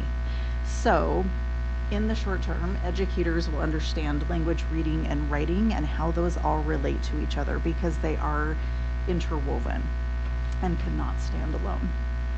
They can distinguish between the research-based best practices and competing ideas not supported by scientific evidence. This is still a work in progress that we are still working with some educators on moving out of those old practices, because they have been doing them for a long time. But what we're seeing is that as educators jump in, they really are on board and they're seeing the growth in their students and excited about it.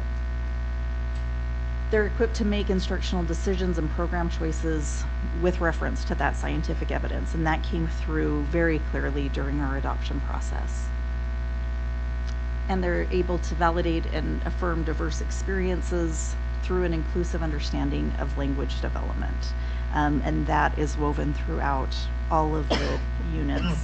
It is a high priority in the letters program. Dr. Maloof, if I could just add, many of our teachers and the world in general may have gone through a teacher training program that prepared them to teach reading in a way that didn't reflect these evidence-based practices.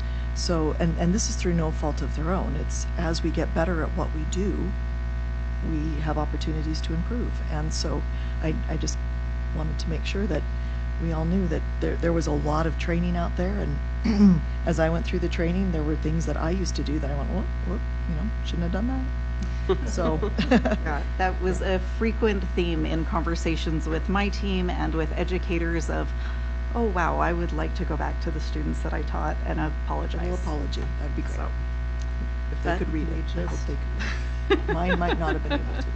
And who knows how they're spelling Okay, so components of the science of reading instruction, these are not new. They're just looked at in a new way. So we have phonological awareness, phonics and word recognition, fluency, vocabulary and oral language comprehension, and text comprehension. There are two big parts that make science of reading really stand out, and that is the focus on explicit instruction and systematic instruction. So being really intentional about what we are doing and that it follows the brain research and brain science. We often hear, oh, teaching isn't rocket science. It's not, but it is brain science, and especially teaching how to read and write falls under that. And it's very intricate, and it needs to be sequential because of that. I'm happy to delve into those more, but I'm going to move on because they've been around, but feel free to ask me questions when we get to that point.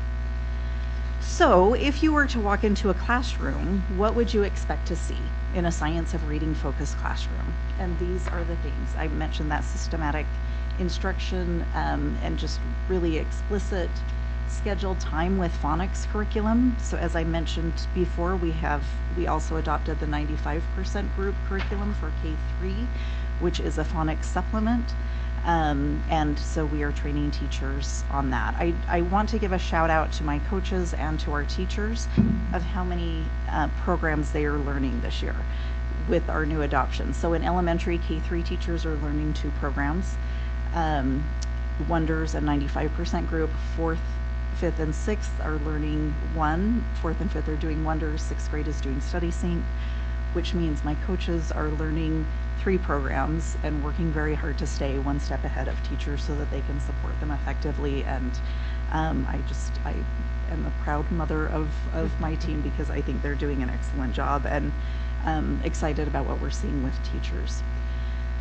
Engaging oral and written practice are very essential to this, and also a big part of our district focus on speaking and writing, so very output based. Comprehension taught at grade level with support. So an important part of this is that we have high quality curriculum and students are being taught at their grade level with the support that they need to access that curriculum. Another focus on language structure and deepened understanding, just really getting to those cognitive functions of brain work and language output. We're working on that with academic discourse. And then our content area specialists support and plan to work with teachers on implementation of these new practices. And then one thing that we can't do without is the importance of administrator support, involvement, and feedback. And that looks different at different sites based on different needs and administrators, but that administrator-coach relationship is important, and I'll talk about that a little bit more in a minute.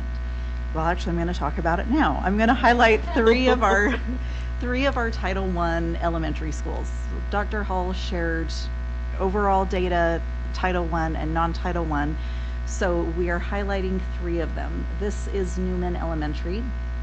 And if you remember, she had the slide that had the circle around the 30% average. If you notice with Newman, they are at 47%, which is an incredible celebration. So we're really happy about what is happening there. Yeah, so over on the right. That's end of year for 2022-23.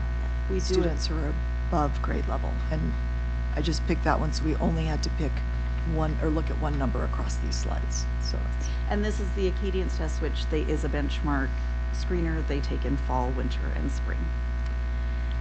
The next school is Parkview Elementary.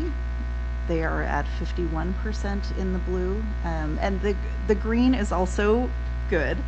However, we are shifting the mindset. So when we first started with Acadians, at the time it was called Dibbles, we had 3 categories, red, yellow, and green, and we're shifting the mindset of not thinking that green is safe anymore. Green is, I heard one of my colleagues in another district say, we talk about it as green is the lowest part of okay.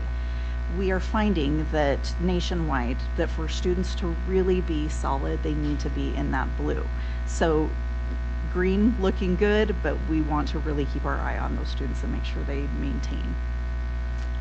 And our third school is Rose Park, who they are also above the 30%. It's either 35% with 12% in the green.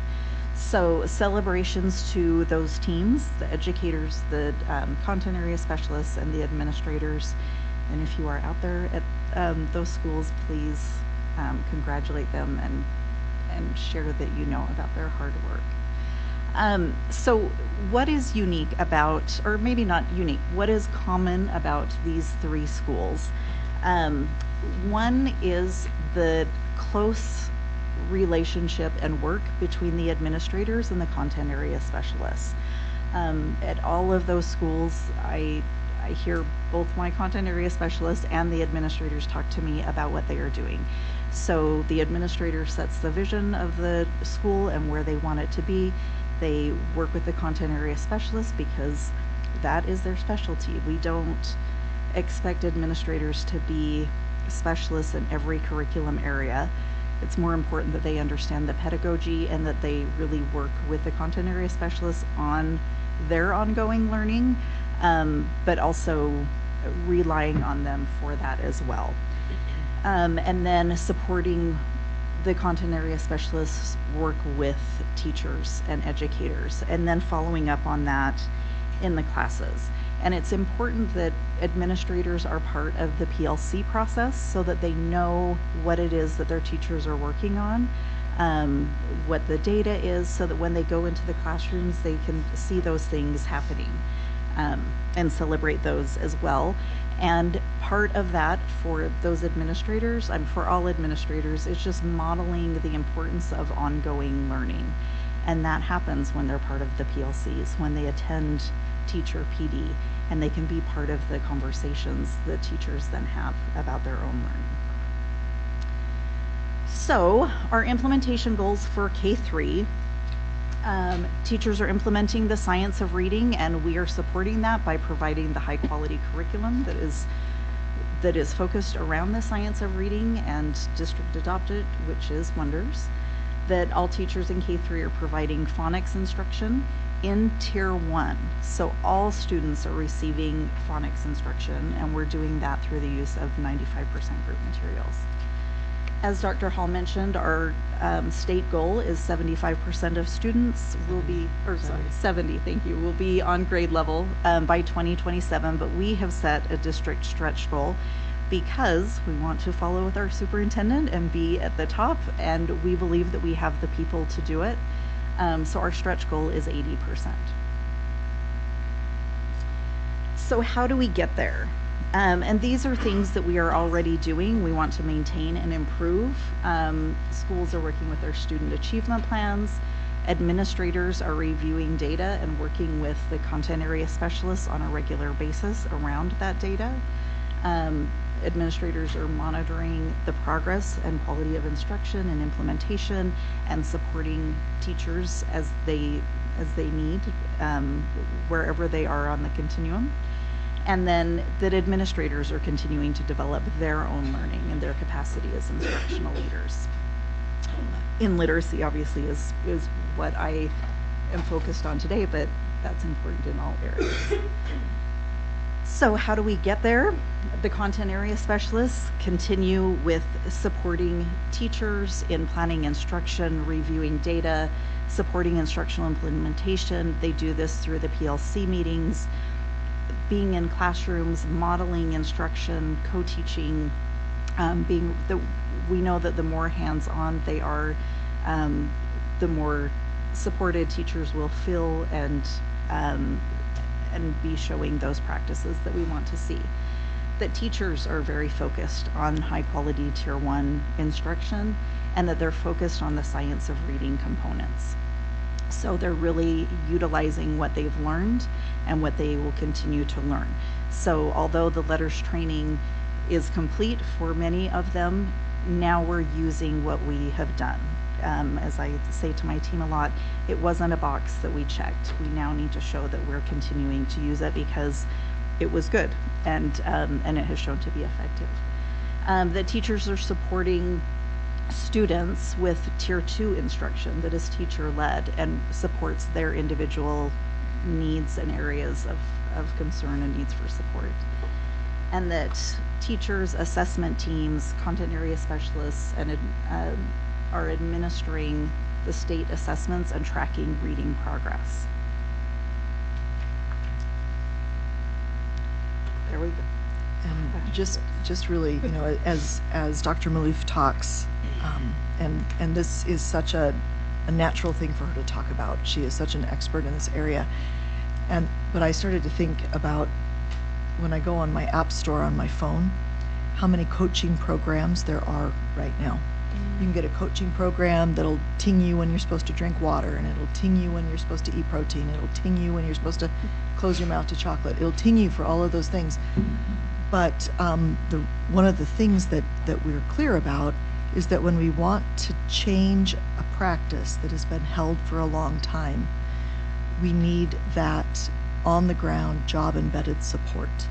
And the board's support of our content area specialists over the years have provided us with that ability, as Dr. Malouf said, to have that hands-on support in the classroom, so that, you know, as a teacher is thinking about, this is how I'm going to present this instruction, or this is how I'm going to support these students, they have that extra set of hands, eyes, and feet on the ground that say, you know, good job, you continue to implement that new thing, or, you know, we sort of saw that it didn't happen that way today, but certainly it's going to happen that way tomorrow. Let's take a look at your lesson plans and see how that works. So we'd like to thank you for your continued support of making sure we can provide that evidence-based support to all of our educators. Yes, and I'd like to second that, not only in this position, but it is how I got to this position. I was a coach when our district started the coaching process. So, and then a principal that was dang effective in working with coaches too. So, thank you. Thank you, Dr. Hall. Thank you, Dr. Malouf. Board members, any questions? Let's go with Board Member Anderson and Board Member Jensen. Hi, thank you so much. I was recently talking to two former teachers, one who moved to the Midwest and another who transferred to a private school, and both of them expressed how far ahead Salt Lake was in terms of evidence-based reading instruction, so just some kudos to you for putting in that work. Another piece of feedback that I've heard from current teachers is that it did make sense to re-adopt Wonders given potential district transitions happening, but some have questioned how Wonders does interact with the phonics requirements in letters, and if there is a more K-3 aligned curriculum or flexibility for K-3 teachers who are trying to implement these multiple mandates simultaneously. Before you address that question, I also wanted to address this idea that content specialists could do co-teaching, which was shared. A common piece of feedback I've heard is that coaches aren't allowed to do instruction or co-teaching. And in fact, a big concern I've shared previously is how much funding goes into specialists when our SCCs still use a majority of their land trust funds to pay for intervention support. So because it's our body's statutory obligation to look at covering those common needs by SCCs, I do think it's critical that this board take a look at why intervention is still so commonly funded when we have content area specialists, but also considering how specialists could fill that role and whether the types of interventions and assessments we're doing really meaningfully measure a lot of this new work that's happening. So that's just an overarching general comment, which maybe you could respond to. But the other question to reiterate is, as K-3 teachers try to integrate requirements of letters, but also Wonders, which may not be fully aligned, what is the timeline of when that's reviewed again, and what are your thoughts about that generally? So I'll address letters and so I'm happy to hear that teachers are saying that it is not aligned, and also concerned that we have not done a good enough job of explaining why we are using 95% groups. So as part of Senate Bill 127, there are certain requirements in legislation, and one of them is that core curriculum has to pass off a science of reading checklist at the state level before any districts can adopt that.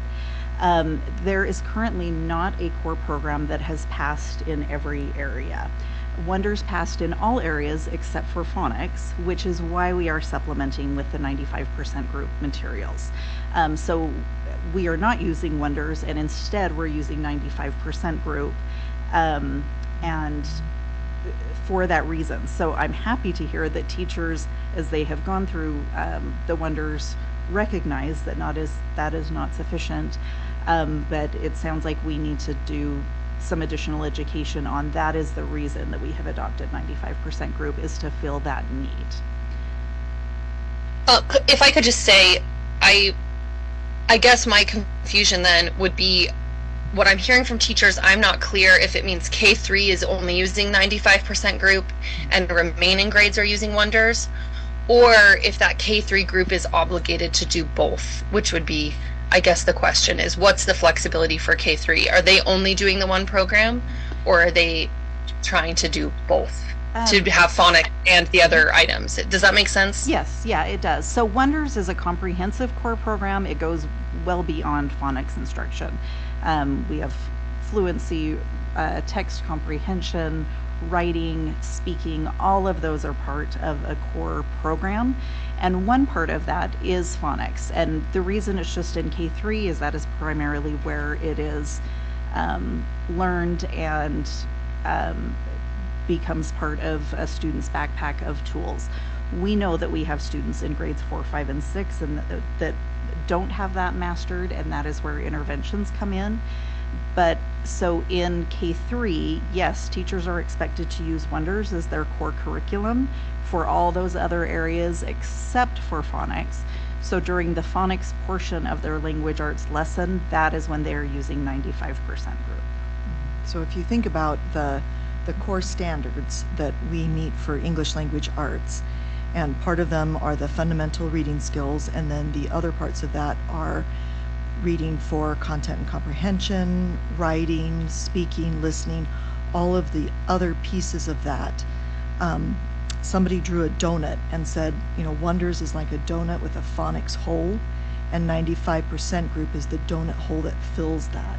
So within our literacy block, which depending on the school, is anywhere from 160 to 210 minutes, within that literacy block, some of those minutes are directed to phonics instruction using the 95% group program, and the remainder, the majority of those minutes, go to Utah Core Standards aligned, grade level appropriate English language arts instruction.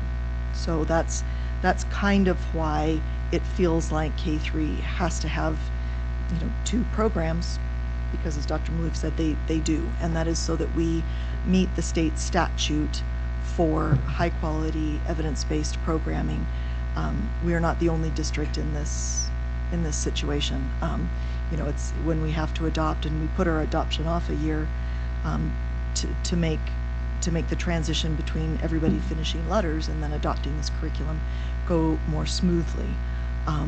But I expect in 4 or 5 years we'll see programs that comprehensively include both sections, and at that point teachers will still have to teach both phonics and ELA instruction. They'll just do it out of books that are the same color instead of books that are two different colors. Your comment about your general comment about using our content area specialists to model and co-teach surprises Dr. Malouf and I, as that is really a piece of what a coaching cycle looks like. Meeting with teachers to plan, to determine what student proficiencies would look like, what behaviors would look like, and what teaching moves would support that learning, very often is supported by teachers then modeling or co-teaching with those teachers to build that fluency and familiarity with the teaching moves and instructional practices, and then is followed by we do, you do, no, I missed one. I do, we do, you do, and then the academic coach or the content area specialist then observes and provides supportive feedback, non-evaluative supportive feedback in that job embedded section to ensure that learning and that teacher is really able to do those things. The schools that we see where this happens very well and very strongly are those schools where we've had the opportunities to have a lot of conversations with Dr. Malouf and with Ms. McIntosh and Ms. Penrod, who also have content area specialists in math and science, about how those specialists will work with the teachers themselves and how those expectations are set up. I wonder if it's a miscommunication about, can they teach a class? And certainly, as Mr. Hall, who's not related to me, as Mr. H.R. Hall talked about the substitute teacher issue. Certainly, when we have an emergency, our content area specialists have substituted in classes because the safety of our students is our paramount concern. So that's always on the table for a licensed educator in a school, to make sure that is in place. But their primary focus really is to look at the overall effectiveness, fidelity, and integrity of the Tier 1 instruction of every teacher in the school. And that is what they are working on, is to make sure that we are able to have a high quality education in literacy and English language arts in every one of our classrooms. So thank you for passing that on. We will continue, Board Member Anderson, to work with school leadership and performance. Dr. Taylor and I and our teams have been working to make sure that we are providing opportunities for administrators to become as fluent in these practices, especially new administrators who are coming to our district, to make sure that they're understanding the questions and conversations that they should be having with their content area specialists to support the goals that they have for their teachers at their schools. Thank you. Thank you, Dr. Hall. Thank you.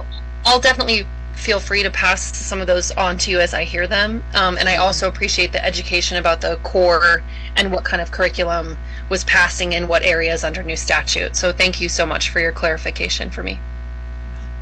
Next time you use the donut analogy, maybe bring us some I know. donuts. Well, That one, I like it. yeah. Board Member Jensen. Okay, I guess for me, I really want to celebrate the teachers. Absolutely. And I think that administrators are important. I think that coaches are important. The content specialists. But when it comes down to it, it's the teacher that has to make all of those things come together. And for me, we talked about this a little bit earlier today. We've got these resources, and to me, time is like the most important resource. And the thing that I want to be understood here is, okay, we've talked about wonders, and the teachers are, that's the core curriculum, but then they have to incorporate that phonics piece, which you have talked about as well. Along with that, they also have to, well, I'm now talking 2 years ago, but 2 years ago I was at Newman Elementary, okay? They also have to be able to provide for that ESL aspect that comes with wonders, and that's all tied to all of this that we're talking about. There's another piece that we need to consider, and then we also have to consider the actual Acadians part. And for me, when I look at that 45 or 47% that you talk about at Newman Elementary, I think that one of the explanations to that is those teachers were really using that Acadians to help inform the decisions that they were making on their Tier 1 and their Tier 2 instruction. But in order to be able to do all of that, it takes time. And for me, when we're talking about, okay, K through 3, this critical time with reading, we need to ensure that the teachers have that resource, the time to accomplish all of those things that they're doing. I appreciate your comments about the PLC and the administrator attending, but then I also want it to be that the administrator has the trust in that team that when they're looking at, okay, they're Acadians, that they're relying on those teachers to say, okay, this is what we need to do in our team to accomplish what the task is. And different teams have different ways of doing this. I'm just going to give an example of the ESL part.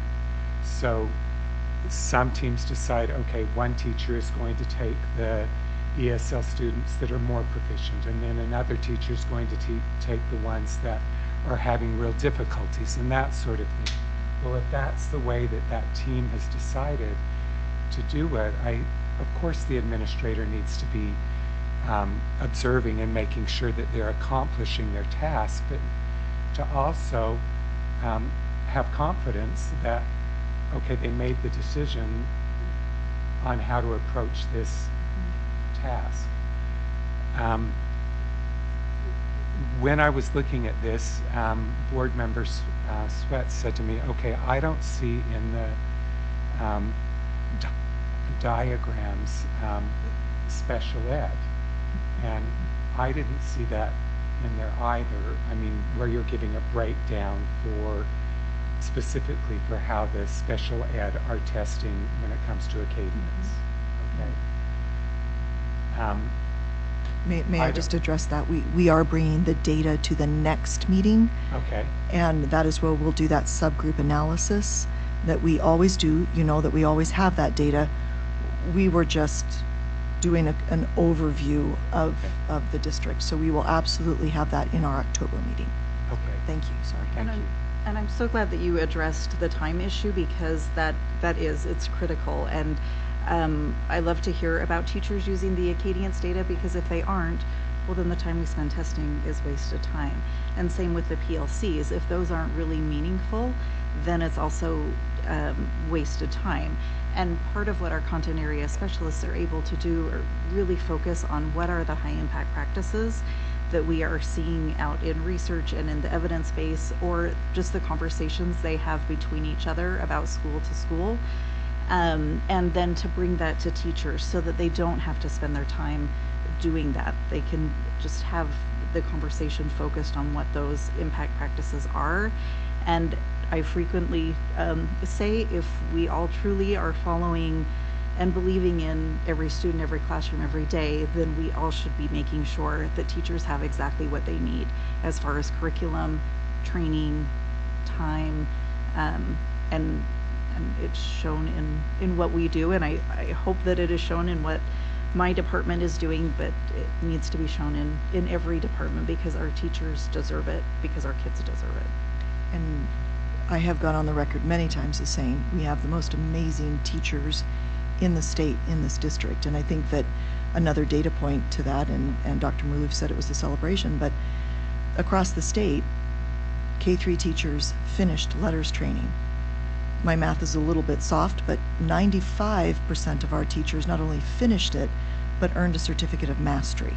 That demonstrated their commitment to going above and beyond to make sure that they were prepared to use those high impact strategies. And that's another way also that we're responding to the findings of our legislative audit, to make sure that we're looking at and duplicating and sharing out those practices where we see them that are really making a difference in student achievement. So thank you for acknowledging that, because that is certainly what I was seeing. Just one more aspect. So when we talk about those coaches and things like that, one of the things, I'm just using Newman as an example, we didn't have a coach. We went through it, and I mean, those things happen. I get how you're trying to find coaches and things like that. But when we're talking about a new program and all of those sorts of things, we really do need to figure out how to have the coaches there so that they can say, okay, this is how you're going to present this new program or whatever. And what was happening there is there was not a coach that could show you, okay, this is how this new program works. So when we start those programs, we've got to figure out how to have the coaches there to be able to navigate the teachers through it, because this is new to them. Absolutely, that, and Chelsea's team started way last year getting ready, and then early this summer to be ready to do that. We have one at Newman now, right? We do, Okay. so the coach at Newman is half-time, and so the struggle with, I mean, the importance of having someone full-time is that they are there in the moment when there is a need. When it's half-time, it's generally, the model is every other week, and we know that issues don't wait. So that is a struggle. My coaches are very responsive via email when teachers reach out when it's not their time at that school, but I think all of my coaches and in talking to administrators, the more time that they have is beneficial. I mean, at some schools we only have a 0.25, which equates to about 6 days a month or a week. And it really impacts the work that is able to happen. When a coach is there every single day, they can be there in the moment, they can be part of those planning cycles, and really support teachers to the depth that they need and be responsive as it happens. Thank you. Thank you, Board Member Jensen. Are there any thoughts, comments, questions? All right, seeing none, I would just, one, thank you, Dr. Malou, Dr. Hall, for all that you do. You brought a lot of really good information to us tonight, and it's very appropriate and timely relative to what we discussed this morning in our retreat. Oh, Board Member Bade, go for it. Oh, thank you. Well, to the two ladies out there, all I can say, I'm always amazed by your commitment to making sure our kids are continuing to receive the best education, and not only that, also tracking the progress, and and also, you know, thinking about the teachers at the same time as, you know, you're juggling all of these important tasks. And it also just gives me hope when I hear that, yes, you know, we're doing good, but we need to do better. And to me, you know, that is having that attitude in our district. I think it is really it's gonna take us in a positive direction, because, you know, a lot of times, you know, when a district says we are doing great and we're gonna keep doing great, but I love the humility aspect of it, with the fact that we will continue to press forward, we will continue to do better, and not only that, we love having that green, but we're gonna pay more attention to that green, and not let the green be, you know, the stoplight for us. So I just want to say, as always, thank you, and I really appreciate that. Thank you. Thank you. Again, thank you. Very you very timely much. to our discussions this morning, and I really appreciated the detail that you gave relative to teaming, as it's certainly germane to a lot of different topics that we're talking about as a board as well. So thank you. Wonderful. Thank you. Thank you. Thank you. Right. Well, that moves us on to our next agenda item, which is a superintendent's report. Dr. Grant? I have the exciting news that Wasatch Elementary was named a National Blue Ribbon School today. One of 2 schools in the state of Utah that are called out for the academic experience of the students and the quality of their work. What they offer to students in closing achievement gaps and working on absolute achievement levels. So this affirms a lot of the work that is going on in Wasatch and with educators and students and families, and just want to give a shout out to the school and the educators there for that great work. I also want to give a shout out following up on this literacy work. So this is what we're about, and as we talked about earlier today in the board retreat, We are looking to implement programs and to build new ones. This is about implementing the program now, implementing the reading. And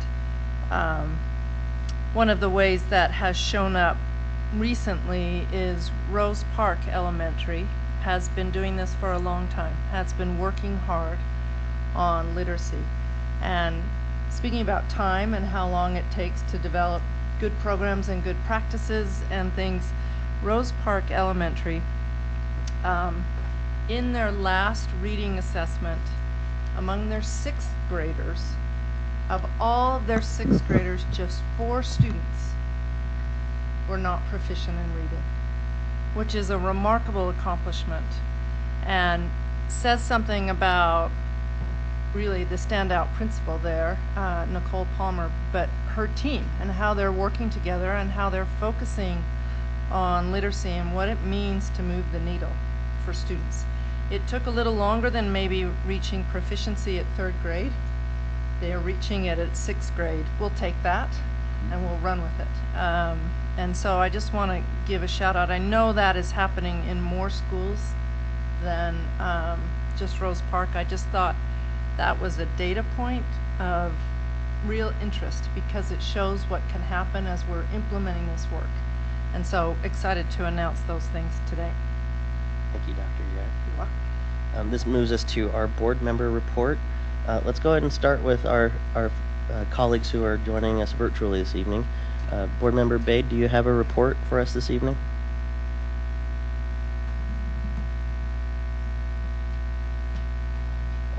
No, I'm good this evening. Thank you. Thank you, Board Member Bade. Board Member Anderson. I do. I wanted to reiterate the congratulations to Wasatch. Since learning about their recognition this morning, I dug into the program and I learned this is actually their 2nd nod by the Blue Ribbon Schools program. The first honor was in 1990. And I then looked at the index of recipients, and it was super awesome to see that our district has had 20% of statewide awards since the program began in the 80s. And the represented schools include Ensign and West in my precinct, but also Beacon Heights, Bonneville, Emerson, Hawthorne, Bryant, Northwest, Highland, and the former South High. And Wasatch's School Community Council chair sent a very nice message to me about how this award doesn't just show the success in their building, but the success of their leadership teams and community, and thought it was important we distinguished how, those things are transferable and how it really matters that we look at what the community does together and what they're able to work on. In addition to this really positive news, we did also have the more somber news regarding a student at West who passed away, and I wanted to recognize that loss in the community and thank the crisis response team from Student Services who offers support in these challenging situations. And the last piece of news to report as we look at our committee service is that Mohammed and I have asked the Human Sexuality Committee staff members to consider how and whether the current schedule is accommodating the important voices of parents on that community. We talked about that together as we looked at our own schedules as parents of district students with a lot of extracurricular activities. So I also really look forward to offering updates from that committee in the future and hear from your committee service as well. Thanks. Thank you, Board Member Anderson. Board Member Schlatt. Go that way. Okay. Vice President Williams. Yeah, I just have one report, a committee report on the Salt Lake Education Foundation. President Salazar and I attended that meeting, I guess it was last week. The one thing that I really wanted to highlight and give some kudos to is Dr. Hall and Dr. Penrod, particular. We had a really enlightening presentation on some of the STEM things that are happening here in the district, and I'm just really appreciative of that because I really do see the connection on how those different things in STEM connect to our college and career ready pathway. So I wanted to just give kudos and thank them for that. Student Board Member Evans.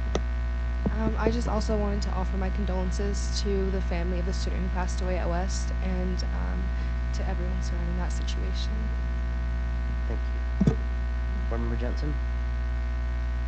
Yes, I just wanted to thank the board for the opportunity that they gave me to attend the Leadership Academy. To me, I'm new at this and it was valuable information in how to help our board more effectively communicate, how to help our board work with the legislature to try and accommodate the needs of our district. And I appreciate that opportunity, and I enjoyed being there with Superintendent Grant and President Salazar. And then I just wanted to also thank throughout the district, this has been the time when SECs they're being created, or the one that's continuing in a term has taken up the reins. But I just appreciate those parents and community members that are stepping up, because I think that this really is a valuable tool to help us accomplish what our goals are as a district. Thank you, Barbara Jackson. Barbara Sweat. Let's see. I think that one of the things, so maybe a preface to my remarks, that I'm not advocating for this, but I just want to tell you about a really great experience that I had. So I had the opportunity when I was in Chicago to go to one of the inner city elementary schools. And it was fascinating to me to see just what a welcome, to strangers into their schools, because they don't know any of us. Most of us are from other states.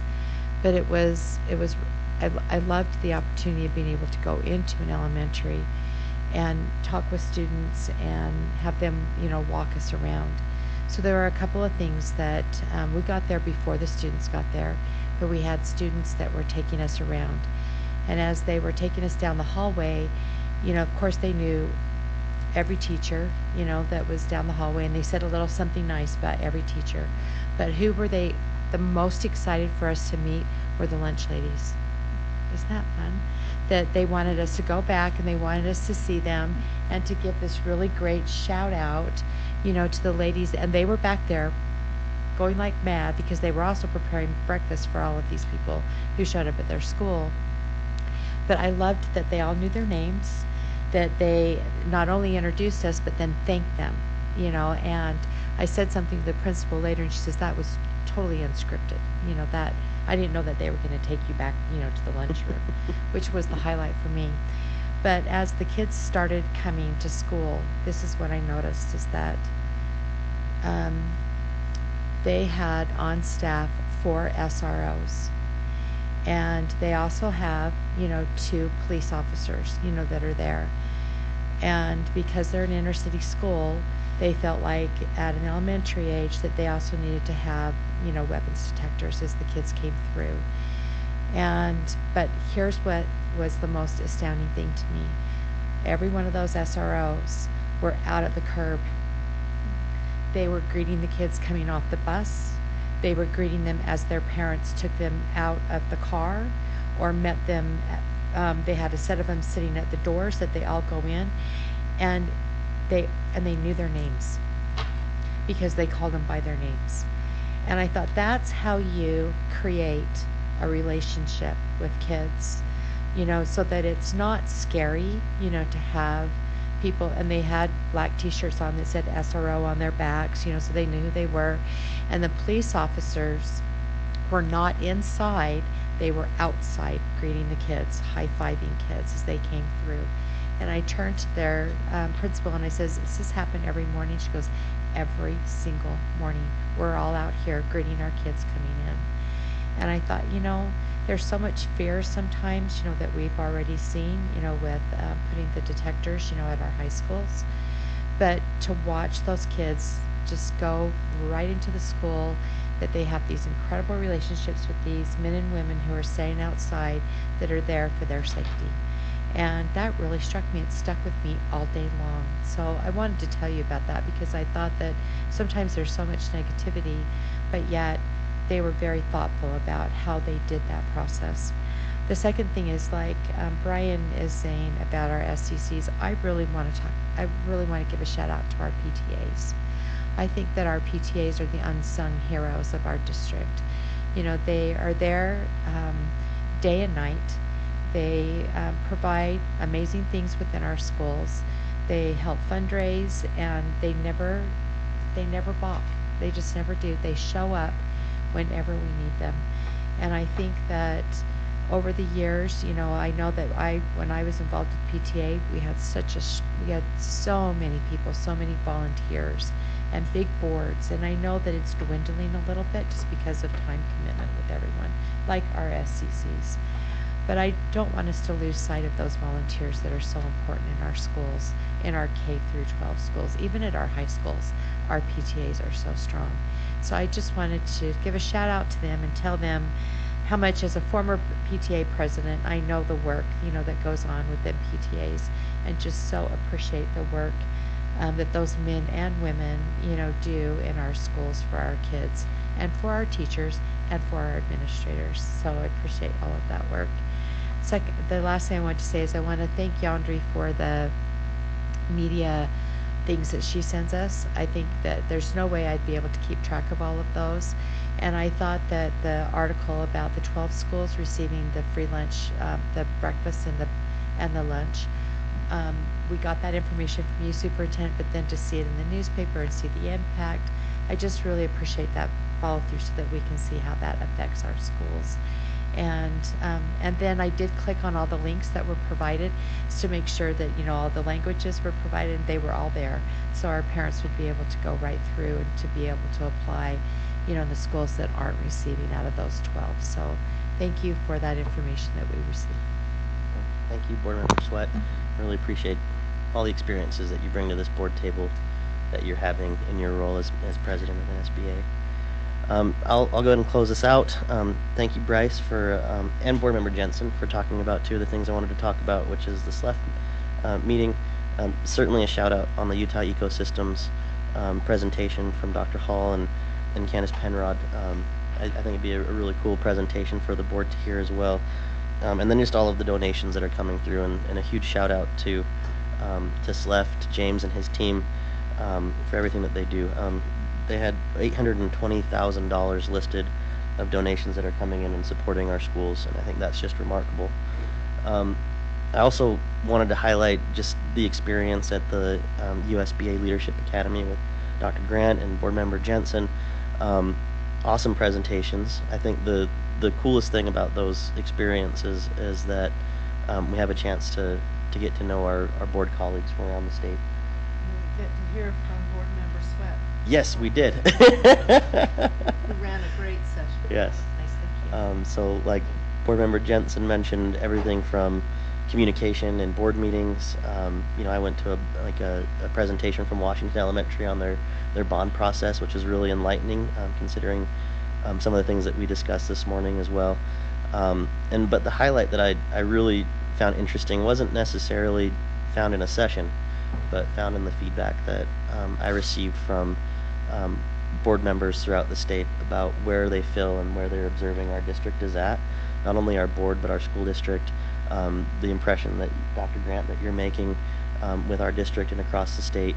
I think those of us that have been on the board for a while, and those of you that have observed us over the last 4 years, know that we've had some really significant challenges.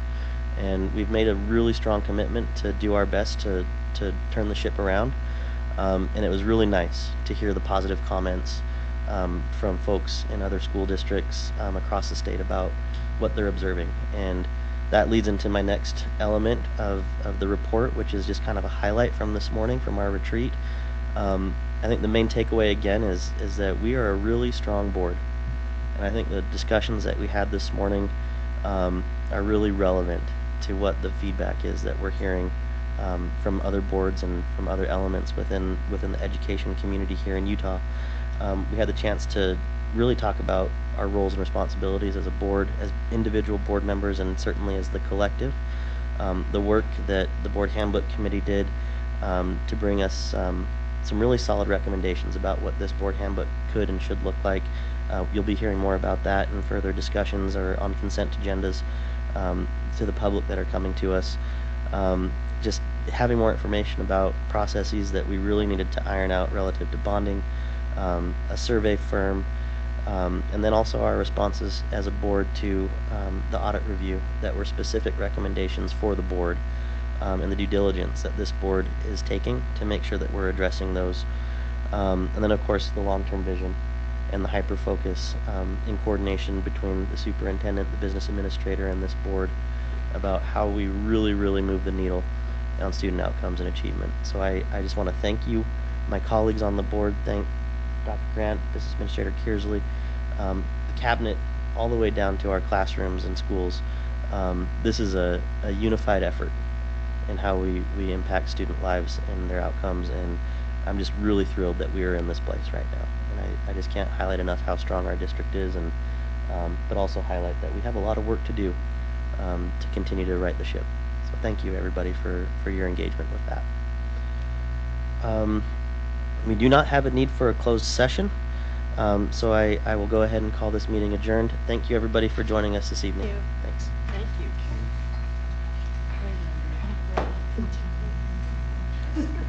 Have a good night, everyone. Thanks for the remarks. You're welcome.